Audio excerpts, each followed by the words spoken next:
run complète d'entraînement voilà, par jour, ce qui permet d'atteindre un niveau assez élevé relativement rapidement.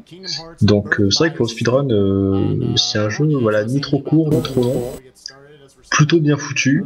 La version HD, bon ben, c'est un véritable plaisir parce que speedrunner sur PSP, voilà quoi.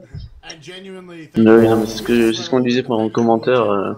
Si vous voulez jouer au spin-off, achetez les versions KH 2.5 et KH 1.5 qui réunissent tous les spin-offs de consoles portables. Voilà, elles ont qu'un seul problème en fait. Vachement plus agréable à jouer que sur ces versions 1.5 et 2.5, elles ont vraiment un seul gros défaut à mon sens, parce que je les ai pas, mais bon, j'ai un pote qui les a achetés donc un petit peu squatté, voilà. Du coup, je me suis refait Kingdom Hearts 1 il y a pas très longtemps, donc voilà la version HD Finamix, et j'ai été assez étonné de voir qu'ils nous ont enlevé les doublages français.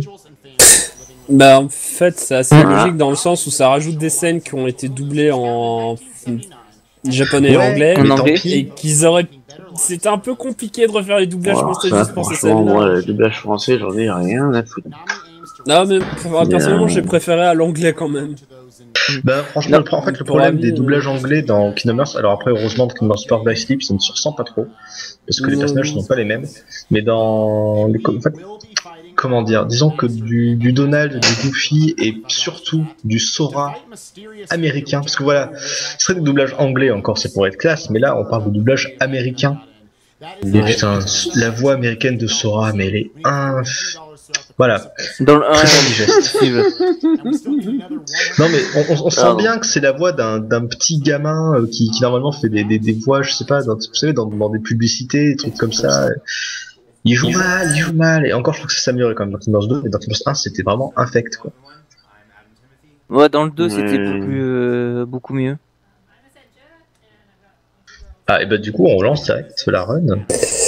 Mais d'ailleurs un des autres problèmes pour moi des versions PS3, c'est le color swap qu'ils ont fait sur certains ennemis qui est juste pas beau. Pour Birth by Sleep tu veux dire ou pour Kingdom Hearts 2? Pour Kingdom Hearts 1 et 2 où les Fernand Final Mix les ennemis ont des couleurs différentes, un peu plus gay, on va dire. Même sur Birth by Sleep il y a du swap color aussi. Ah, et donc on aura la run des boobs, hein. Aqua, qui a aussi été censurée parce que normalement elle devait avoir un costume un peu plus ouvert, on va dire. Mais les joueurs n'ont pas apprécié, donc bon, bah on va rajouter du tissu. C'est triste. J'avoue, je ne comprends pas bien là. Le côté. En fait, elle devait avoir le dos nu, je crois. Et les Américains n'ont pas trop apprécié. Donc ils ont dû rajouter un peu de. Enfin, et pourtant même. Je crois que la version, c'est peut-être la version où ils l'ont pas fait en fait. Faudrait peut-être. Alors expliquer un petit peu ce qui se passe dans la run. Alors en fait c'est très simple, c'est Star Wars. Voilà. Donc en fait Birth by Sleep c'est le moment où Kingdom Hearts a fini par assumer complètement ses références à Star Wars, hein, le côté la Force, le côté de la lumière, la Keyblade en fait. Voilà. En fait c'est très simple. Vous remplacez les termes maître de la Keyblade par Jedi. Vous remplacez le côté je maîtrise les ténèbres par je suis passé du côté obscur, et voilà. Et vous, bien sûr vous remplacez les Keyblades par des sabres laser et vous avez Star Wars, ou plutôt voilà Kingdom Hearts Birth by Sleep. Et là en fait en l'occurrence donc Birth by Sleep nous place à cet nombre d'années, on ne sait pas exactement combien, dans un autre monde qu'on n'avait jamais vu auparavant.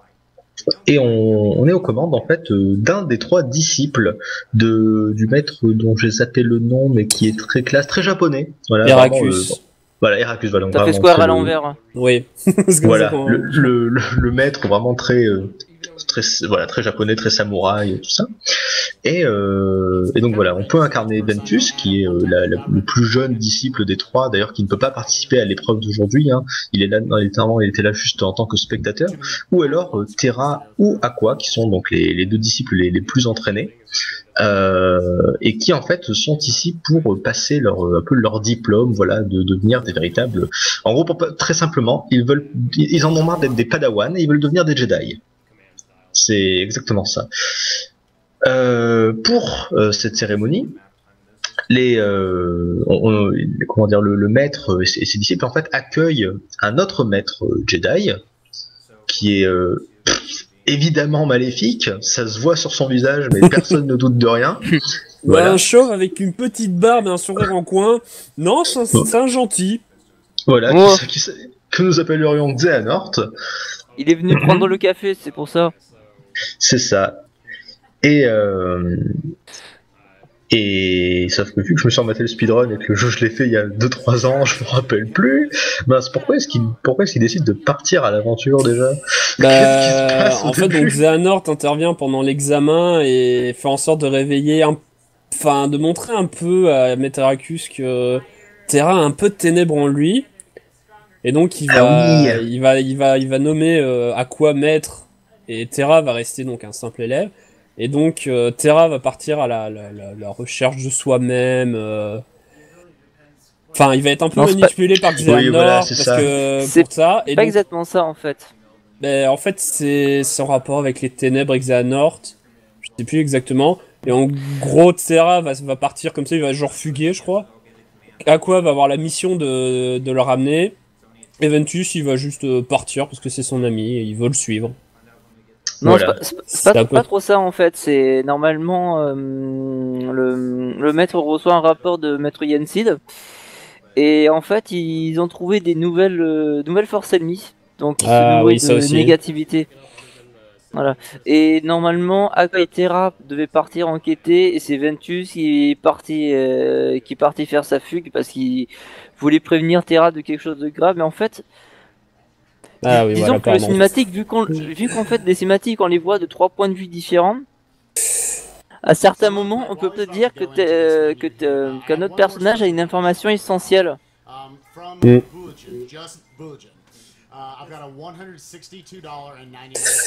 Donc là on a acheté quoi exactement Et ben justement je suis en train de remarquer qu'en fait que la stratégie qui est utilisée diverge un petit peu de celle que moi j'avais vue. C'est-à-dire qu'en fait normalement on est supposé acheter des fire et en fait on achète des glaciers. Pas des brasiers mais des glaciers. Donc voilà, pas le même élément mais quand même stratégie d'avoir quasiment uniquement la même technique en fait dans notre deck de compétences, à savoir voilà simplement une magie de base. Hein. Donc on va prendre le feu, on a pris la glace. Ouais, donc, voilà, vu que Aqua est plus un personnage de magie. Oui, bah, ça on n'en a pas vraiment parlé, mais en fait, un truc qui est assez intéressant, c'est que non seulement les 3 personnages ont vraiment leur vision du monde. Voilà, Ventus, c'est le petit mec naïf qui veut juste être avec ses amis. Aqua, pour le coup, c'est vraiment la plus mature du trio.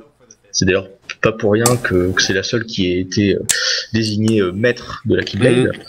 Tandis que Terra, il est en pleine crise d'adolescence, il est en train de se demander mais est-ce que je suis vraiment attiré par les ténèbres? Est-ce que les ténèbres c'est vraiment mal?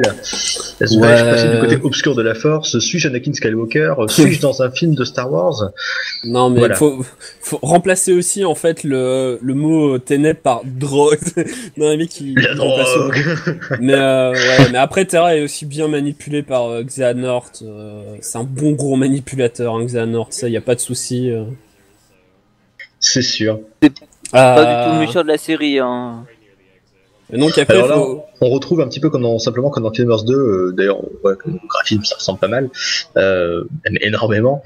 En fait, on voit qu'on retrouve un peu comme dans Kingdoms 2 ces sortes de petites phases vraiment scénarisées où vous allez devoir, par exemple, protéger un personnage, l'accompagner d'un point à un autre. C'est quelque chose qui avait été instauré surtout dans Kingdoms 2, mais pas vraiment ça dans Kingdoms 1. Et puis par contre, dans Kingdoms 2, c'était vraiment partout. Il y en avait des phases comme ça, il y en avait 3 ou 4 par monde. On en retrouve un petit peu dans Marvel Sleep, mais un peu moins quand même. Ouais, quand même. Ils sont calmés parce que c'est vrai que dans le 2, Abu, la reine Mini. Vas-y, bas patibulaire en étant aidé par Hercule qui ne sert à rien. Ouais. Oui, récupère les petites boules chinoises, je sais pas pourquoi, mais récupère-les. Va protéger Cendrillon qu'elle doit aller au bal. Non, mais c'est ça, c'est ici. Après, dans ce cas, quand t'as ça, t'as fait. Tu te démerdes, hein. Alors donc on arrive sur notre premier boss qui est le carrosse de Cendrillon. C'est marrant, Cendrillon, j'en ai pas mon coup. Non, ça ne me concerne pas. Mais bon, donc le carrosse Cendrillon qui s'est un petit peu fait infectés. Donc voilà, simplement, on n'en a pas parlé, mais on ne se bat pas contre des sans cœurs, étonnamment, dans cette version. Voilà, les sans cœurs qui sont les incarnations des ténèbres, les êtres sans cœur. Mais on se bat contre des... comment est-ce qu'ils ont appelé ça déjà? Nescients. Ah oui, les Nescients en français, c'est ça. Contre les Nescients, dont l'origine est pour l'instant complètement inconnu. Voilà, peut-être on va faire un petit point sur le scénario un peu plus tard. C'est vrai que l'origine des Nescients, on ne l'apprend vraiment que très très tard. Ouais, personnellement, je m'en souviens même pas. Mais d'ailleurs, je crois qu'en fait, on voit pas de sans cœur parce qu'ils n'existent pas encore. Ils n'existent pas, non. Ils sont créés par les expériences en SEM. En fait, ce sera bien plus tard. Ce qui est bizarre, c'est qu'il me semblait que les sans cœur étaient quelque chose qui devait forcément exister. Tu vois, que c'était pas un truc qui avait été créé. Genre, en fait, les sans cœurs, normalement, il y a les sans cœurs purs. Ouais. C'est-à-dire par exemple comme les ombres, les dark side, et ensuite il y a les sans cœurs qui sont fabriqués. Donc en fait ce sont ceux qui portent l'emblème et qui souvent les sans cœurs fabriqués, ce sont tous ceux qui sont qui portent sur eux le thème du monde dans lequel ils sont. Ouais. Voilà, c'est vrai que c'est pas clairement expliqué, mais quand on regarde dans les rapports sur la fin de Universe 1, tout ça, c'est plus ou moins indiqué que voilà, il y a vraiment des formes pures des sans cœurs et des formes artificielles. Mais bon, il faut vraiment. De toute façon, en termes de scénario, c'est un véritable gruyère en réalité. C'est un merdier pas possible. C'est clair que, certes, d'un point de vue, c'est une bonne série. Voilà, c'est à chaque fois ils arrivent à nous faire des bons gros cliffhangers, on a toujours envie de voir la suite, de savoir comment le scénario va évoluer. Ça pour le coup, il y a aucun problème. Il faut quand même se rappeler que Kingdom Hearts, c'est un jeu qui n'aurait jamais dû avoir autant de suites. C'était un projet un petit peu expérimental, une espèce de crossover complètement improbable entre des personnages de Disney et des RPG japonais. Et pour vous dire, en fait, quand ils ont créé Kingdom Hearts, alors déjà Sora ne ressemblait pas du tout à ça, mais ça je pense que c'est quelque chose que vous avez peut-être vu sur internet. Et quand ils ont commencé à créer Kingdom Hearts, le boss de fin devait être Maléfique. C'était vraiment, on battait Maléfique, et après, en fait, ma véritable forme, c'est je suis un dragon, et puis voilà, c'était le dernier boss. Vraiment, le dernier boss de Kingdom Hearts 1 aurait dû être Maléfique. Et finalement, ils se sont rendus compte que c'était pas terrible, que il manquait quelque chose. Et donc, ils ont créé le personnage d'Ansem. Et donc, qui dit Ansem dit Riku, qui se fait infecter, et puis, par les ténèbres, et puis qui se sont séparés, et puis en fait, on peut faire une suite, voire des tas de suites, des produits dérivés, et des mangas, et voilà. C'est comme ça que Kingdom Hearts s'est arrivé à là où ils en sont. Et c'est pour ça que, vu qu'à la base, c'était supposé être un seul jeu, le scénario, en fait, il faut pas vous imaginer que le mec, je sais plus quand on est sorti, ça doit être en 2002, 2003, quelque chose comme ça, le premier. Faut pas vous imaginer que Tetsuya Nomura avait déjà inventé tout le scénario avec ses copains. Alors là, simplement, on a fait un petit pseudo-glitch, on va dire. On n'est pas du tout supposé pouvoir aller à cet endroit-là, à ce moment-là du jeu. Par contre, c'est une vieille strat, hein. C'est quelque chose, depuis que le jeu est sorti, ça a été trouvé assez rapidement. Vous voyez, en fait, on utilise une espèce de coup qui nous permet de faire un énorme dash en avant. Et grâce à ça, on peut atteindre un coffre dans le monde de la Belle au Bois dormant qui recèle une compétence qui est en fait Brasier X Fission. Donc Brasier X Fission, en fait, qui est donc, comme vous l'aurez compris, une sorte de version améliorée du Brasier X qui en plus touche une zone. Et donc là, c'est assez pété d'avoir ça à ce stade du jeu. Voilà, on était encore avec nos petits glaciers de niveau 1. Et là, on se retrouve avec quelque chose qui est encore plus puissant qu'un Brasier X de niveau 3. C'est d'ailleurs pour ça qu'on utilisait beaucoup le feu en fait dans l'ancienne version, c'est qu'on avait en fait un deck quasiment uniquement composé de brasiers. Ensuite on évoluait en brasier plus en les combinant. Ça c'est quelque chose qu'on expliquera un petit peu aussi. D'ailleurs je compte sur vous pour m'aider parce que n'ayant pas joué au jeu depuis très longtemps, enfin plus exactement comment ça fonctionne. Mais voilà, on était vraiment parti sur une strat plutôt brasier plus, brasier X et plus voilà ce brasier fission. Et là, je vois qu'on est passé sur le glacier. Alors peut-être qu'ils se sont rendus compte que glacier, je sais pas, peut-être qu'on avait accès à glacier un peu plus tôt. Je crois que au niveau de faiblesse élémentaire, peut-être qu'il y a plus de boss sur la route de terrain. La technique en fait, en fonction il y a les espèces de modes. Plus on utilise un certain type d'attaque, plus il y a de chances qu'on rentre dans un mode. Quand on voit, il y a une jauge en bas à gauche qui augmente. Et en fait, arrivé à fond, on passe dans un mode spécial. Et je crois qu'en utilisant un glace, on doit arriver dans un mode d'attaque bien spécial de Aqua qui va peut-être les aider plus tard dans le jeu. Donc, Oui, c'est vrai que c'est quelque chose qu'on n'a pas expliqué. Donc on voit la jauge, voilà, elle arrive au fond et elle passe en mode Spellweaver, qui est un peu le mode de base, et plus tard en fait elle peut gagner des modes en fonction si elle utilise des attaques de glace, de feu, de foudre.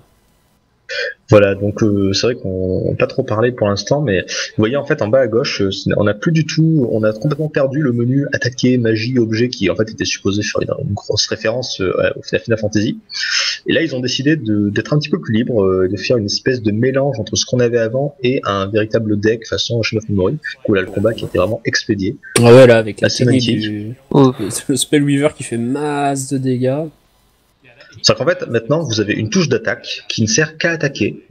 Ce n'est pas une touche pour valider. Voilà, c'est pas une touche avec laquelle vous allez pouvoir naviguer dans le menu, simplement valider si vous voulez une magie, un objet. Non.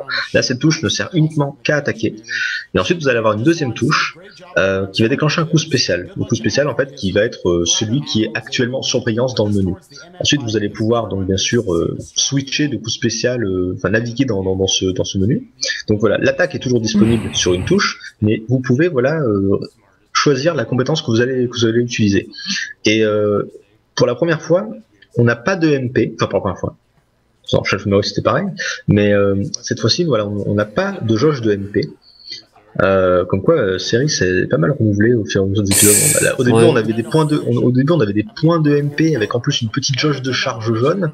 Dans le 2, on avait une jauge de MP fixe en fait qui n'augmentait quasiment pas à part très très tard dans le jeu et qu'on devait utiliser complètement pour ensuite qu'elle se recharge toute seule, mais c'était un petit peu particulier avec le soin notamment, vous avez sûrement expliqué, qui consomme toute la barre de MP, peu importe combien de MP il reste. Et là simplement on a viré tous les MP. On se retrouve avec une liste de compétences qui en fait ont un cooldown vraiment de très façon MMORPG ou MOBA ou tout ça. C'est vraiment vous pouvez vraiment abuser et spammer vos compétences comme un barbare. Il n'y a pas de contre-coup. Simplement vous allez devoir attendre que celle-ci se recharge afin de pouvoir les réutiliser. Et forcément, plus l'attaque est puissante, plus le temps de recharge est long.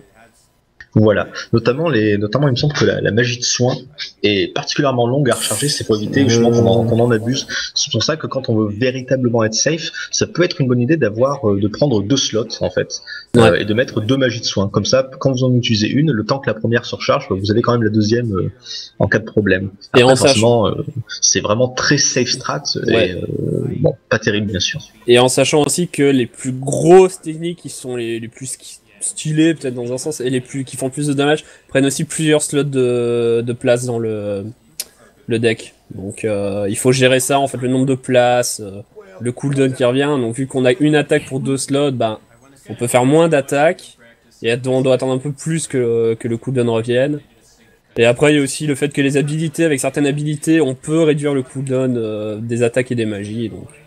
Alors simplement on voit il est passé dans le menu, donc finalement il a bel et bien pris le feu comme prévu. Il l'a vendu et il s'est pris également donc des magies aimants, Magnet. Donc la magie aimant qui est vraiment l'un des meilleurs sortilèges du jeu. Ça va faire comme dans Kingdom Hearts 2 où il va se mettre au milieu, aimant pour attirer les ennemis et voilà. Voilà, ça fait vraiment extrêmement mal. C'est exactement comme dans le 2 ça. Après, il y a beaucoup de petits tricks encore qui permet d'aller récupérer le barrage de glace, qui est une technique, une skill en fait, mais qui va avoir pour effet de mélanger une attaque physique avec des dégâts magiques élémentaires. C'est vraiment quelque chose propre à ce jeu en fait. Vous avez vraiment parmi les compétences que vous en avez qui sont purement physiques, d'autres qui sont, on va dire, plutôt élémentaires.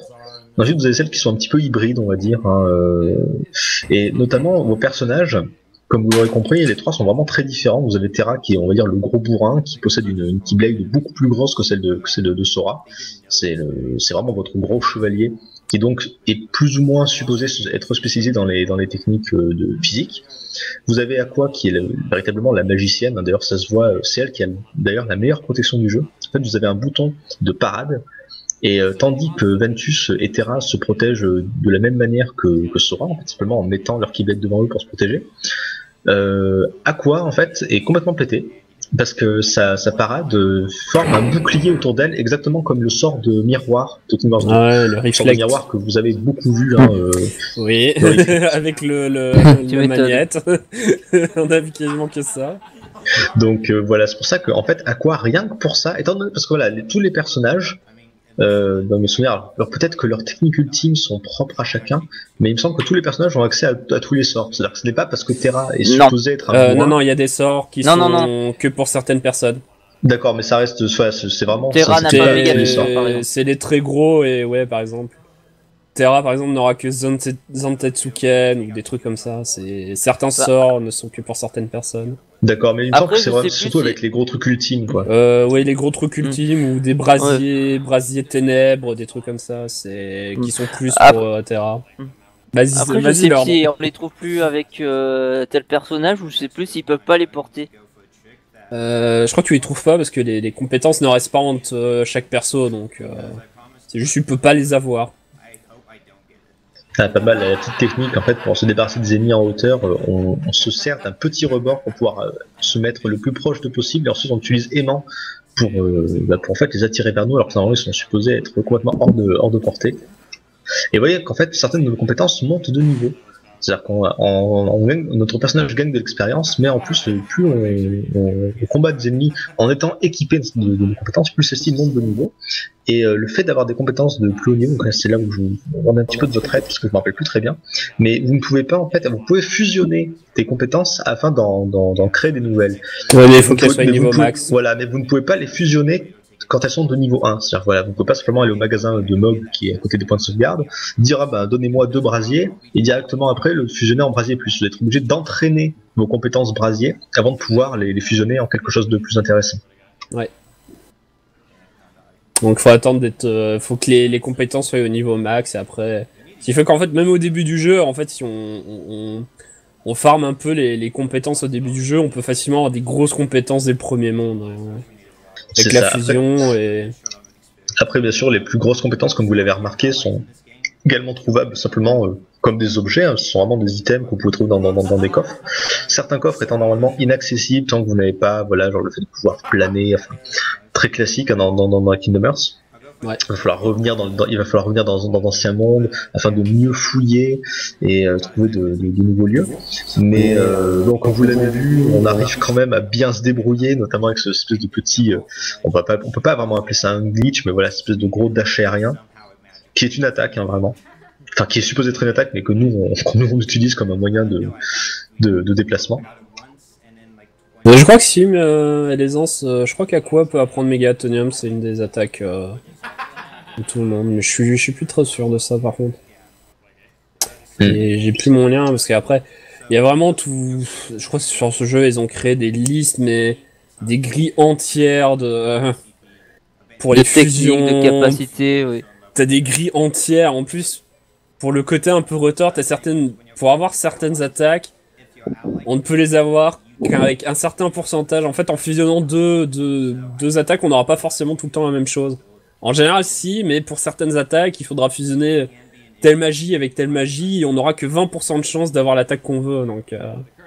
Alors, on va simplement regarder, il est en train de faire plusieurs fusions de compétences, en fait, ouais. Non pas pour créer des compétences d'attaque, mais enfin si, parce que ça crée des sortilèges d'aimant plus, en fait, donc il augmente son sort d'aimant, mais le fait d'avoir son sort d'aimant plus et de l'avoir créé de cette manière en rajoutant un item supplémentaire en fait dans la chimie, fait qu'il obtient en plus de cela une compétence passive. C'est ça, en fait, c'est quelque chose qui est assez intéressant dans le jeu, c'est que vous avez des compétences passives comme dans Kingdom Hearts 1 et 2, sauf que plutôt que de devoir les équiper avec des points, vous pouvez, en fait, il me semble, avoir toutes les compétences passives actives à la fois. C'est juste que les compétences passives sont beaucoup plus compliquées à obtenir. C'est vraiment à vous de créer des mélanges, d'entraîner vos compétences, et le fait de créer des mélanges, en fait, de compétences actives, donc vraiment de techniques, de magie, peut vous débloquer des compétences passives. Et là, notamment, en fait, on voit qu'on a bourré une compétence passive très particulière et qu'on essaye d'avoir en plus en plusieurs exemplaires, parce que le fait il y a des compétences comme ça qui ont un effet unique et d'autres qui ont un effet cumulatif. Et là, en l'occurrence, en fait, on essaye d'avoir une compétence passive qui accélère la vitesse de rechargement de nos magies. Comme vous l'avez compris, regardez, en fait, c'est le petit icône en forme de chapeau de magicien violet, en fait, à côté du nom de nos différents sorts. Toutes les compétences dont on va se servir avec Aqua sont des magies. D'où l'importance, d'avoir des sorts qui vont se recharger extrêmement vite pour qu'on puisse en abuser. Parce qu'en fait, notre personnage ne fera pas vraiment très mal avec sa Keyblade. On n'aura jamais un personnage extrêmement pété ou quoi que ce soit. Par contre, les dégâts qu'on sort sont incroyablement élevés. Et donc, du coup, avec un bon setup, on arrive à se débarrasser des boss de manière assez ahurissante. Pour vous dire, moi, quand j'avais révisé cette run, j'avais révisé en particulier celle d'Aqua parce que je me doutais que ce serait elle qui serait choisie.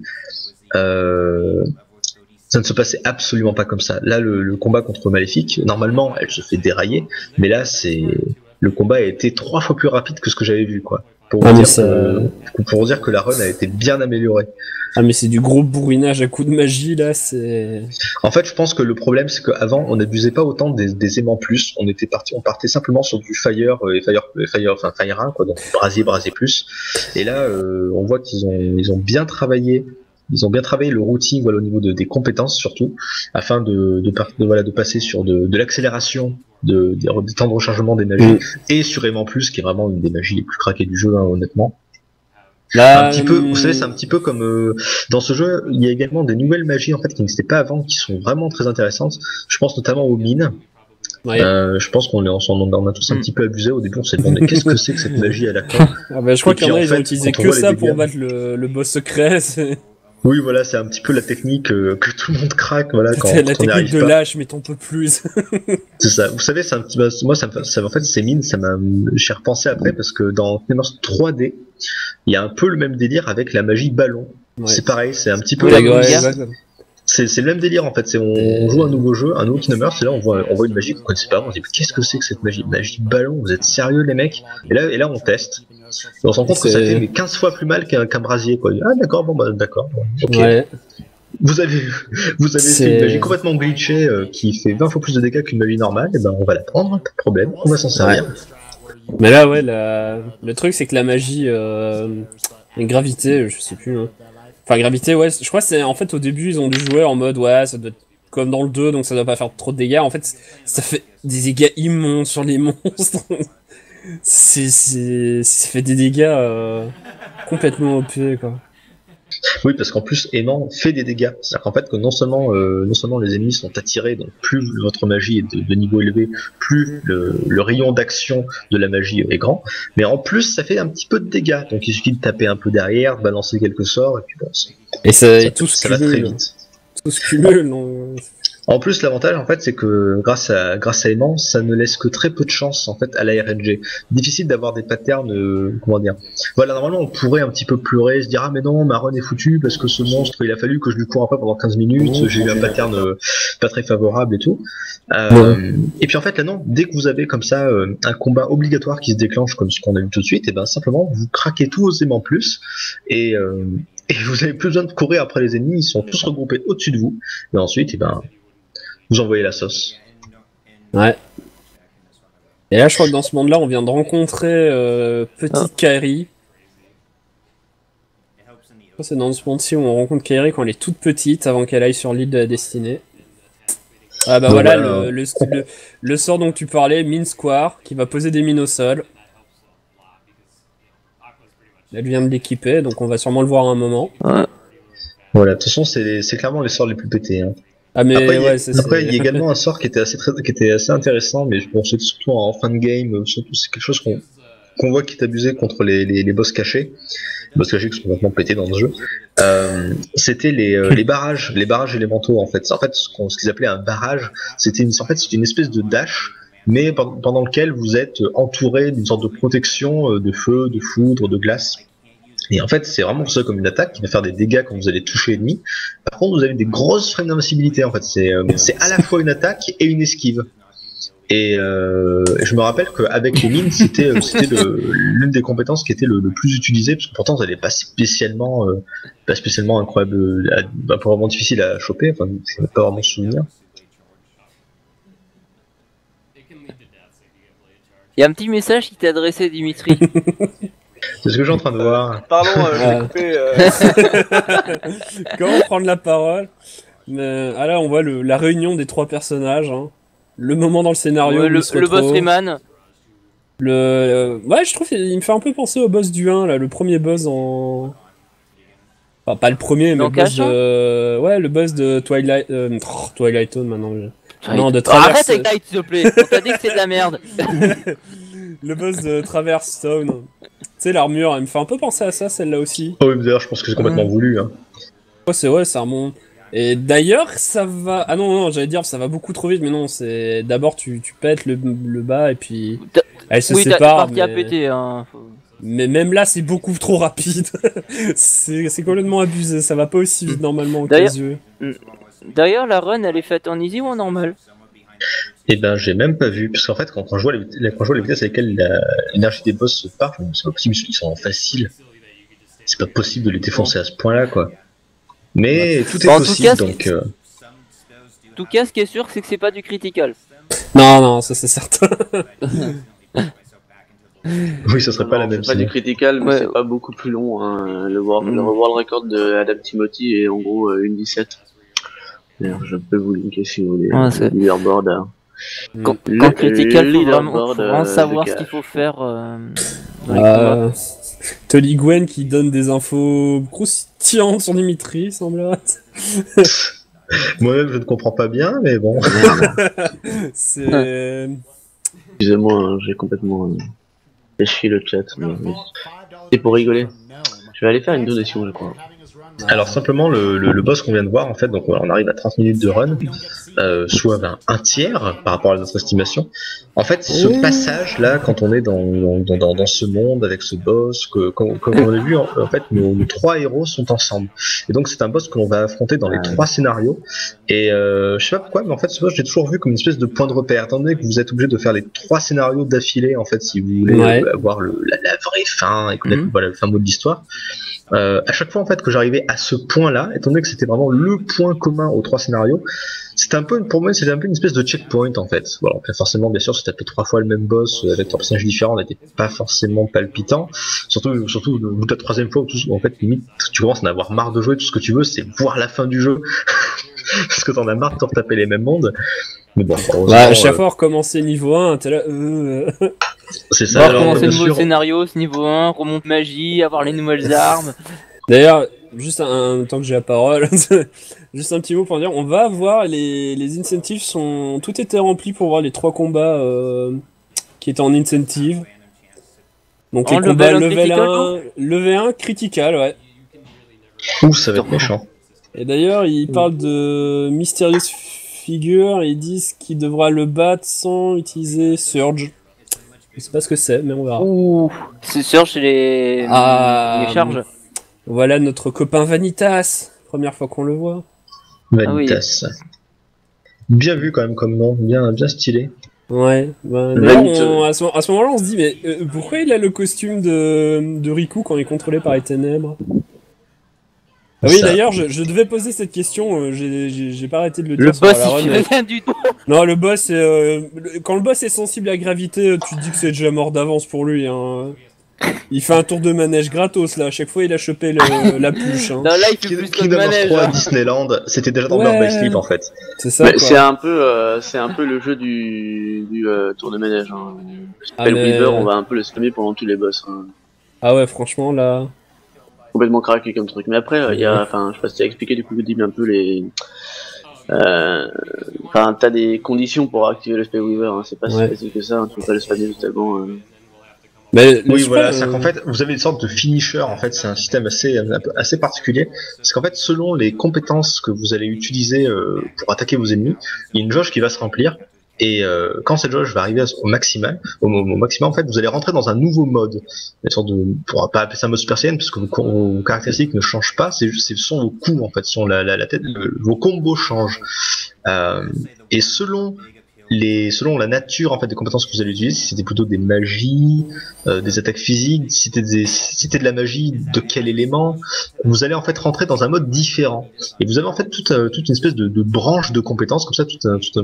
En gros, par exemple, vous pouvez dire ah non, alors je vais d'abord rentrer en mode de feu, puis ensuite je vais rentrer dans ce mode-là, et voilà. Et donc bien sûr, il a fallu déterminer quels étaient je sais pas bizarre d'appeler ça des modes, mais voilà, quels étaient en fait les modes qui menaient aux finishers les plus puissants. Et nous, ce qu'on cherche pour l'instant, c'est d'avoir le Spellweaver qui vous donne cette espèce de toupie à la fin, qui est très pratique parce que comme vous voyez, elle touche autour de vous, mais également au-dessus de vous. Donc vous avez compris le délire avec l'aimant. Hein, forcément, on envoie les ennemis juste au-dessus de nous. On craque des magies, notre jauge augmente, et dès qu'elle est au maximum, on balance un Spellweaver qui va en fait déchirer l'ennemi. C'est vraiment notre grosse limit break en quelque sorte, hein, le gros finisher. Et les ennemis vont bien sûr être tous pris dans la tornade parce qu'ils sont judicieusement placés au-dessus de votre tête. Bon, en fait, je viens de voir avec le Spellweaver, c'est un peu celle de base de Aqua, de mode on va dire. Et en fait, il s'active juste si on utilise beaucoup de magie. Mais par contre, il faut faire attention parce qu'il peut très vite être surpassé par les autres modes qu'elle a, comme Firestorm, Thunderbolt et Diamond Dust. Donc il faut faire attention de pas trop faire de magie de feu ou de glace ou de foudre, ou sinon on va se faire... Cette magie va... On va avoir une transformation, oui. Voilà. Et après, il faut aussi... Dans ce mode-là, ce qui est drôle aussi, c'est que plus tard, on aura des modes qui seront à partir d'autres modes, donc... On va pouvoir encore évoluer, quoi. C'est comme les Pokémon, c'est évolue, tu réévolues. Mais ça, c'est complètement... Je me rappelle d'une forme où la Lucky Blade est limite multipliée par 3.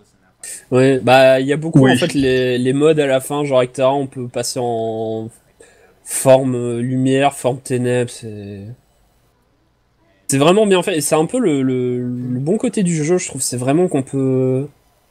Bah en fait, on peut vraiment s'amuser. Le jeu apporte pas mal de mécaniques vraiment nouvelles en fait à Kingdom Hearts qui, en même temps, ça reste du Kingdom Hearts. On voit d'ailleurs que c'est vraiment pareil. Hein. On a notre petit inventaire en bas à gauche, notre tête en bas à droite. Les graphismes c'est vraiment du Kingdom Hearts 2, hein, clairement. On retrouve le même système de déplacement avec les petits esquives dont on abuse beaucoup, comme vous voyez en speedrun.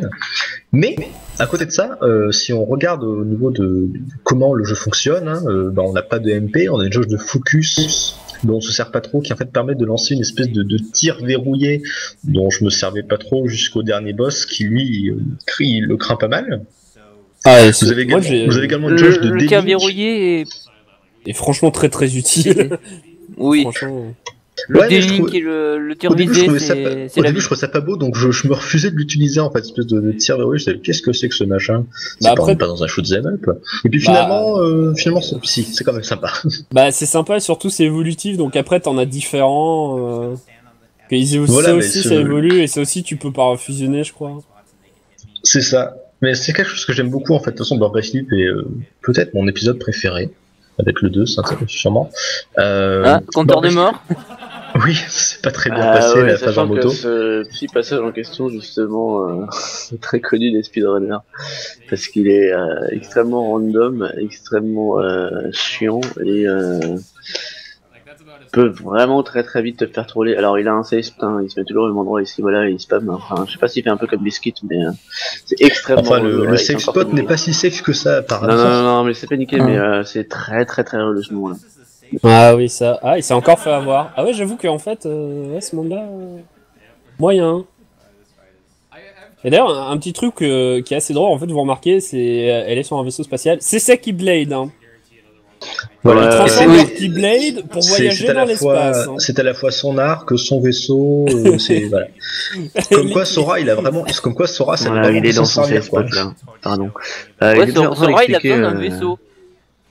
Mais en fait, c'est ça qui est drôle, c'est que les Keyblades, c'était les iPhones avant l'heure, ils font tout. Micro-ondes, téléphone, extincteur. Alors moi, si simplement, par contre, c'est l'un des défauts que je reproche en fait à Birth by Sleep. Enfin, c'est pas un véritable défaut, mais j'ai juste trouvé ça débile complet. Oui, pourquoi?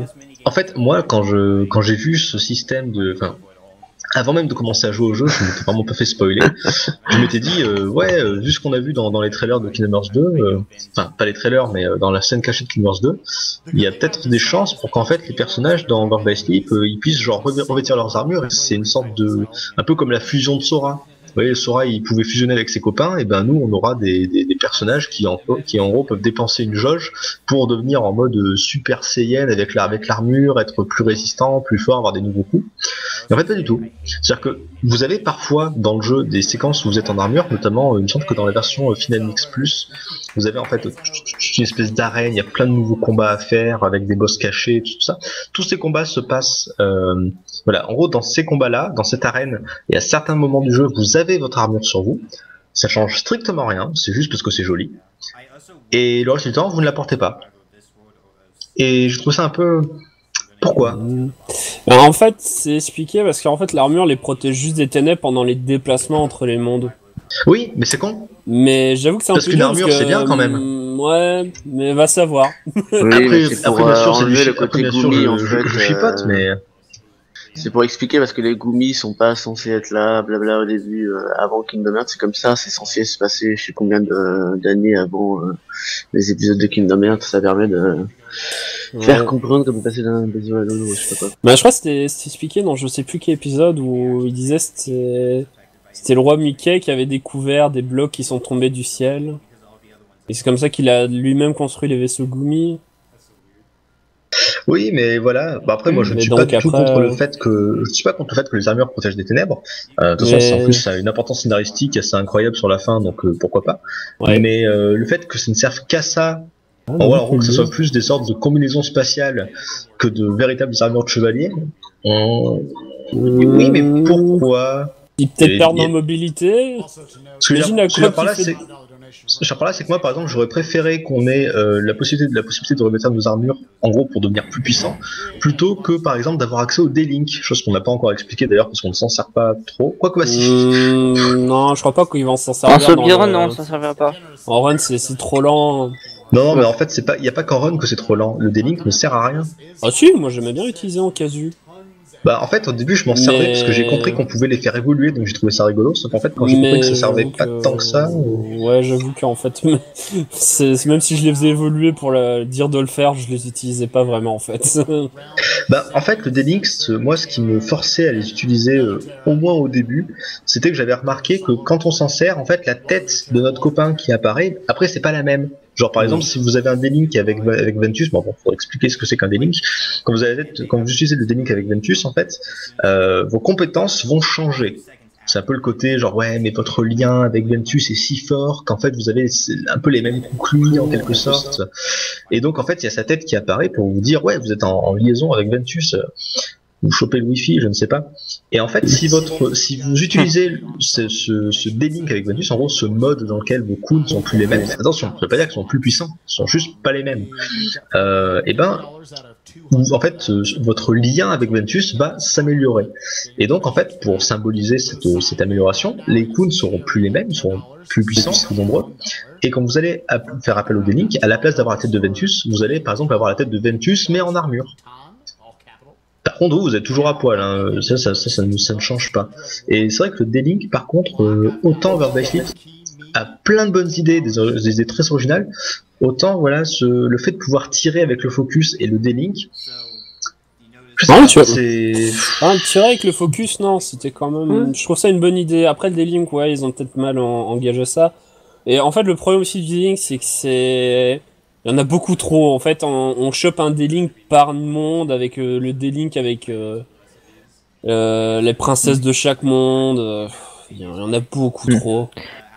Il y avait un seul D-Link que quand je l'ai vu, j'étais trop content. C'était le D-Link en fait avec Terra, on chope le D-Link de Maléfique. J'étais c'est trop stylé. Voilà, bon finalement je me suis servi 2 fois dans le jeu, mais. Ouais, les personnes qu'on rencontre sont toutes différentes. Par contre, il y a aussi un autre truc je comprends pas d'ailleurs pourquoi ils farment les espèces de monstres qui te donnent des objets pour créer des glaces, des gâteaux. Je comprends pas pourquoi il fait ça. C'est ça, j'ai jamais fait dans mon jeu de base, donc je comprends pas. Alors après, comme vous l'avez remarqué, en fait, quand on crée des compétences, on doit fusionner 2 compétences et en plus ajouter un item. On n'est pas obligé pour ça en fait, parce que voilà, on n'est pas obligé de le faire, mais quand on le fait, en fait, il me semble que ça permet de... C'est comme ça qu'on gagne les habilités, oui. Voilà, ça, de choper les habilités passives. Il faut d'abord les monter jusqu'au max pour apprendre l'habilité. Ouais, une fois que t'as monté la compétence qui a l'habilité au max, l'habilité reste tout le temps active sur ton personnage.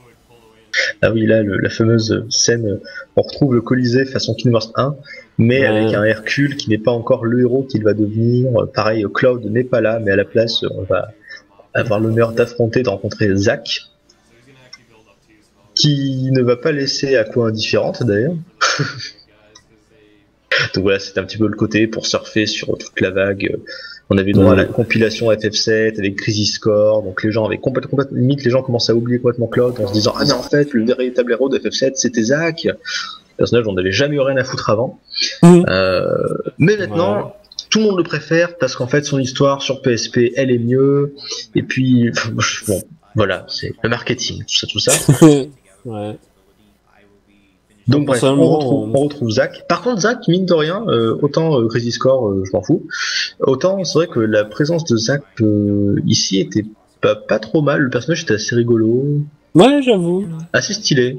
Un peu cartoon, c'est... Ouais. Oui voilà, c'est ça. Je pense que c'est le côté cartoon qui lui allait bien finalement. Ouais. Alors que le Zack de Crisis Core, il est trop... Mais en fait, je crois on est un peu le Zack de Crisis Core, mais le début de Crisis Core.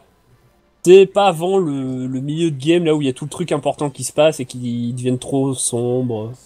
Oui, je suis un homosexuel, et puis je lis des pièces de théâtre en boucle que je connais par cœur parce que ça fait trop dark et ça montre à quel point je déteste la vie. Surtout qu'en plus, en fait, je suis un monstre, mais je suis pas vraiment un monstre parce que j'ai des ailes d'ange. Est-ce que tu sens bien mon gros symbolisme?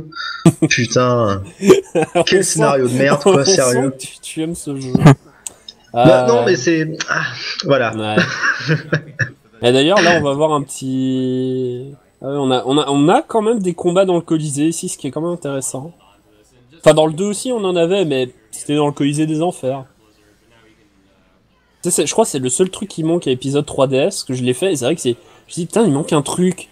Et ouais, il n'y a pas le Colisée dans le 3DS. Alors, il y a à peu près un Colisée. Il y a des Tamagotchi, mais...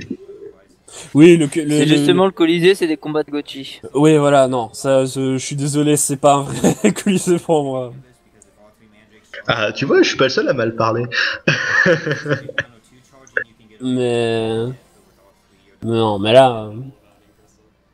Et je sais pas si... Non, c'est pas avec Aqua qu'on combat...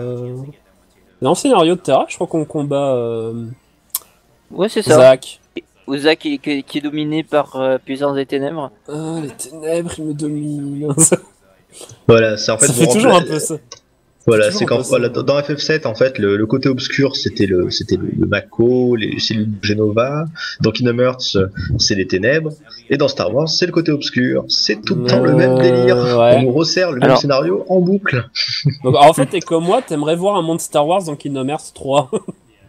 Bah c'est pas que j'aimerais, c'est que c'est ce qu'ils sont en train de nous faire. Ouais. Donc je sais pas, il faut l'accepter. Enfin, c'est vrai que quitte à choisir, je préfère un monde Star Wars plutôt qu'un monde Disneyland, parce que pour l'instant c'est parti. Je sais pas ce qu'il aurait passé par l'esprit, mais du coup des attractions de Kingdom Hearts 3, ils sont en train de tuer le projet avant qu'il naisse, quoi. Bah il y a aussi le truc quand tu vois les mondes, genre ici le monde avec vraiment tous les personnages de Disney là, et les mini-jeux et tout. C'est le genre de monde j'avais un peu du mal quand même. Je crois qu'on le verra plus tard. Oh Lord. De toute façon, c'est un peu le souci de tous les Kingdom Hearts, c'est que ils nous ont fait passer ça pour un crossover Final Fantasy Disney. Sauf qu'en fait, c'est quand même plus du 90% Disney avec 10 petits pourcents Final Fantasy, parce que tous les mondes sont des mondes de Disney ou des mondes nouveaux. Bah en fait, on visite aucun monde de Final Fantasy en réalité. Ouais. En fait, on voit pas tellement que ça vient du FF.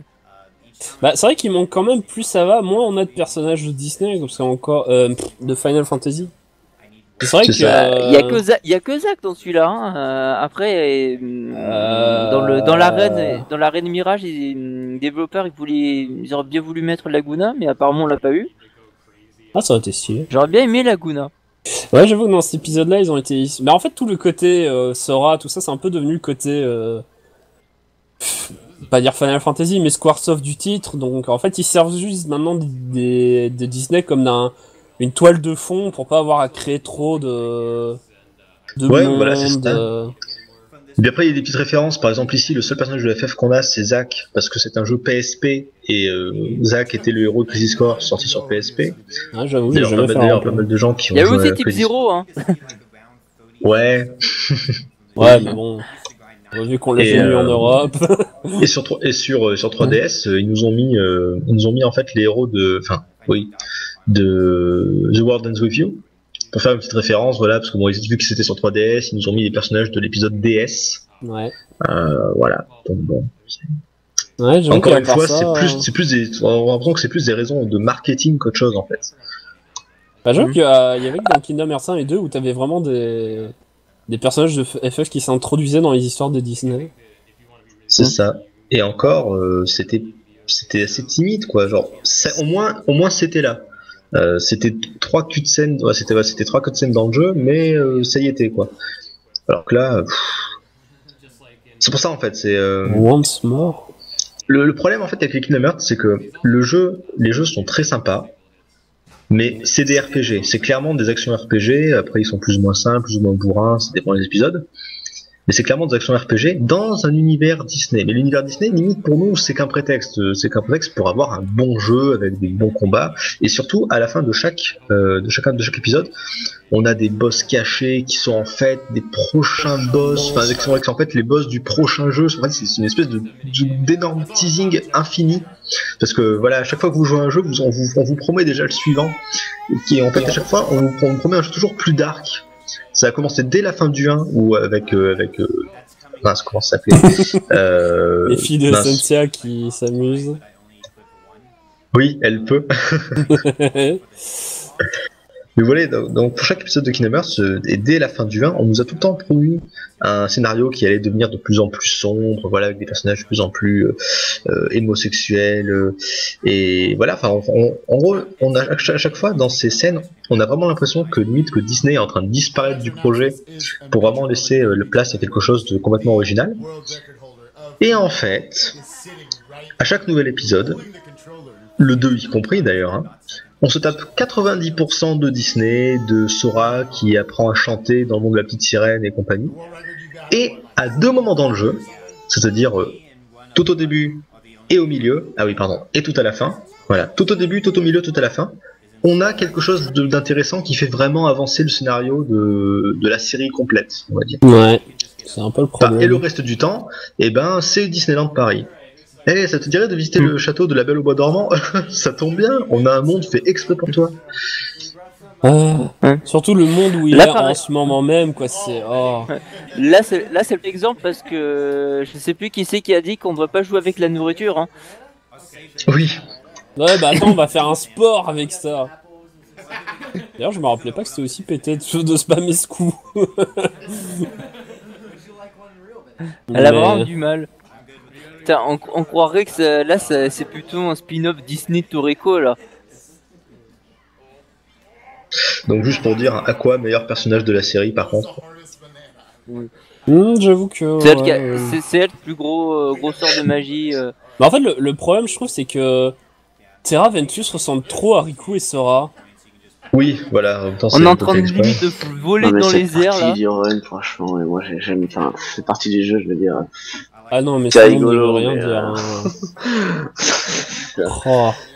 En plus, c'est ridicule parce que, en gros, c'est ultra facile de gagner. Hein. Y a pas, t'as rien à faire. Hein. T'as juste à attendre que le timer termine. Hein. T'as pas de, si t'as 10 points d'écart, tu gagnes. Sinon, je pensais, parce qu'on en a pas parlé, mais vous savez que Vanitas, c'est en fait le disciple en quelque sorte c'est clairement le disciple de Xehanort.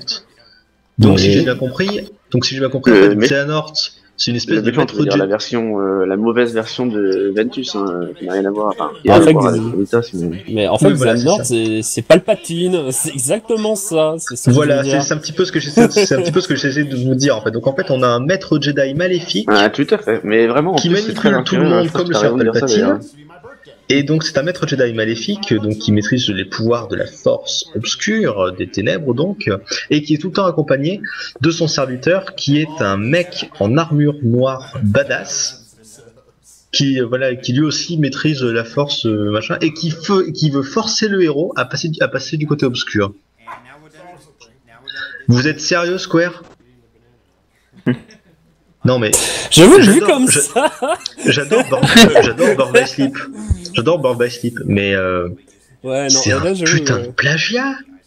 C'est exactement Star Wars. Tu changes suffisamment les noms et Je veux dire, ils nous ont fait le coup avec FF12 en nous proposant Han Solo, Chewbacca et la princesse Leia. Ah oui, Luke Skywalker, pardon, Van, c'est Luke Skywalker, quoi. Avec un empire, enfin même les vaisseaux spatiaux c'était les mêmes. D'ailleurs ceux de FF12 sont les vaisseaux spatiaux les plus moches que j'ai jamais vus de ma vie. Heureusement on les voit que dans les cutscenes à la fin du jeu, quoi. Mais on n'est pas en gameplay. Parce que voilà, le gameplay, parce que, pardon, faut pas croire, hein, j'aime bien FF12. Je trouve que le gameplay est super. Par contre, le scénario, l'univers d'FF12 avec ses vaisseaux, oh là là, avec des noms de location, ouais. Ouais, c'est. Ah mais les vaisseaux d'FF12, c'est. Ils ont voulu nous. Alors déjà, ils ont pompé Star Wars à mort, mais en plus c'est moche. Je sais pas comment ils se sont démerdés. Donc voilà, donc entre les FF qui ont toujours eu des fois des petites références à Star Wars avec les Bigs et les Wedge. Ah bah tiens, voilà, Nkimi justement, on y pense en même temps. Donc on a toujours des références à FF avec Bigs et avec Star Wars avec Bigs et Wedge. Mais voilà, Nkimi est professionnel de Star Wars. Hein, d'accord, si tu veux, quoi. Mais là, Birth by Sleep, c'est. On peut m'expliquer pourquoi ils utilisaient des items là? C'est quoi les saves? C'est pour reset son Spellweaver. C'est un peu l'équivalent de l'élixir, si je veux dire, qui te permet de réutiliser le Spellweaver pour terminer le fight plus rapidement. C'est la violence! C'est incroyable! Mais cette run est cassée, hein. Enfin cassée, mais. Ah mais il abuse complètement. C'est extrêmement pété. Hein. Ah ouais, il abuse complètement du. C'est pour ça qu'Aqua est le plus populaire. Hein. Ouais, parce que c'est vraiment le personnage le plus pété du jeu, enfin de la run. Ouais, les modes de Terra et Aqua sont moins pétés, donc forcément. Mais là, franchement, c'est violent. Après, moi, j'ai pas vraiment. En fait, le problème, c'est que le jeu était sur PSP, donc en fait, on me l'avait prêté. C'est pour ça il a fallu que je le fasse un peu rapidement. J'ai fait tous les scénarios, j'ai vraiment rushé le jeu en fait. Donc j'ai pas fait les boss cachés, j'ai pas eu droit à la version Dynamics Plus et tout. Mais juste en casual, en fait, j'avais vraiment l'impression que. En fait, je m'étais réservé à quoi pour la fin, parce que j'avais plus ou moins l'impression que Terra c'était un peu le mode normal, Ventus le mode facile, et Aqua le mode difficile. Enfin, je savais pas trop, mais c'était un petit peu ce que je m'étais dit. Et donc j'avais gardé Aqua pour la fin. Et je sais pas, mais j'ai vraiment l'impression qu'Aqua était vraiment pété en fait. Non, clairement. Il y a le retour du titan de glace. Non, c'est pas le titan, si. Si, tout à fait, le titan de glace, voilà, qui était un des boss de Kingdom Hearts 1 justement. Caché, je crois. Hein, ah oui, un boss optionnel. Enfin, ouais, un boss pas caché, optionnel. Enfin, c'est bien. Enfin, moi, pour moi, c'est un peu pareil. Hein. Si un boss est optionnel, il est caché et vice versa. Ouais. Bah, du coup, je pense qu'il a bien lancé un début de vice versa. Hein. Alors simplement Ventus alors apparemment les gens qui me disent qu'en fait non, je me suis trompé, c'est Ventus c'est le mode normal et Terra le mode facile. Donc peut-être donc en fait c'était peut-être pas moi, c'était peut-être vraiment dans le jeu que c'était indiqué dans ce cas. Ouais, je sais pas. Pour moi, Terra, il faut être un peu précis avec les parades en fait. Bah en fait le problème avec Terra c'est le dernier boss. Ouais. On est clairement tous il m'a dégommé 25 fois avant que j'y arrive, quoi. C'est la première fois dans Kingdom Hearts que je galérais autant sur un boss. Bah en fait moi ce boss là avec Terra, c'est quand je suis arrivé à ce moment là, j'ai fait tout le jeu sans la garde, à ce moment là j'ai dû apprendre à l'utiliser. Oui, tout le reste du jeu, apprendre la heal guard. Voilà, c'est le jeu tant que tu t'es pas rappelé que t'as un bouton parade, c'est mort.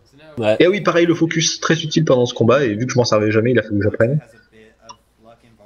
And hello Nemi, welcome to the stream. Hello Nemi. I hope you're having fun. Et bonsoir à Escaflaus, oui, il faut savoir que Star Wars c'est Kingdom Hearts, hein, bien sûr, hein, il faut savoir, tout est pompé. Ouais, mais maintenant maintenant que Disney a les droits de Star Wars, ils auront même plus besoin de te gêner. Hein, ouais, tout à fait. Bah, mais d'ailleurs, il y a eu des discussions, hein, si on peut lancer notre débat. Il y a des gens qui pensent justement que Star Wars sera peut-être sur du Birth by Sleep, puisque théoriquement c'est dans la licence Disney. Ah mais moi j'espère que sur Kingdom Hearts 3, pardon. Ah mais j'espère qu'il y aura un monde Star Wars du coup. Ce serait rigolo, tu vois. Enfin, moi ça me ferait trop marrer où tu combats Darth Vader. Ils ont bien rajouté Tron, quoi, qui était licence Disney et qui n'a rien entre guillemets à voir avec un truc bien. Bah, déjà je crois que ça n'a rien à voir avec des animés, mais c'est comme dans des Caraïbes. Hein. Ouais, voilà, Pierre des Caraïbes, moi, quand ouais, je voilà, vu, je fais... exactement. Ouais. C'est pour ça qu'il y a beaucoup de théories qui disent que ça arrivera. We were saying, Demi, that maybe Star Wars will be in KH3. Après, on risque de se retrouver avec des Disney récents du genre La Reine des Neiges, par exemple, parce que vu le succès que ça a eu... Plutôt Ralph, je pense. Bah, Ralph, c'est compliqué, quoi. Mais la Reine des Neiges, c'est tellement certain, les mecs. Ouais, la Reine des Neiges, c'est obligé qu'il n'y ait pas la Reine des Neiges. Hein. C'est juste impossible qu'il n'y ait pas la Reine des Neiges. Ouais, vous allez me frapper, mais je l'ai pas vu, ce film. Non, mais tout est à refaire avec toi, alors, donc... Si tu veux, je te rechanterai la chanson en russe tout à l'heure. Ah, moi, je veux bien entendre ça. Hein. Oh non, s'il vous plaît. Mais j'irai me coucher avant, moi. Une fois, ça suffit. Bon, par contre, le Soul River. Ouais, c'est... Ah là là. Non, ce n'est pas la Soul River, c'est la Spell River. D'ailleurs, il faut vraiment que je me fasse Legacy of Kain. Je sais plus qui c'est qui en parlait à un moment dans le chat pendant le marathon. Quelqu'un a reparlé de Legacy of Kain, j'ai envie de nous faire Legacy of Kain. Ouais, bah, tu peux. Mais il y a plusieurs jeux, je crois. Il y en a au moins 2 à faire, non? Parce qu'il y en a un où on contrôle le méchant. Mais moi, je m'en fous de celui-là. Moi, je veux faire ceux où on contrôle le héros. Non, bref, voilà. Mais là, par contre, parce que vu qu'on s'intéresse plus trop à la run, vu que c'est du bourrage de boss à base de spell. Bah, je vous l'avais dit. Il reste de monde là, je crois, en fait. Il reste une demi-heure de bourrage. Mais il y a une question que je voulais te poser depuis tantôt, Dimitri. Pourquoi, enfin, je connais à peu près la réponse, mais c'est juste pour m'amuser. Pourquoi Ventus ressemble à Sora?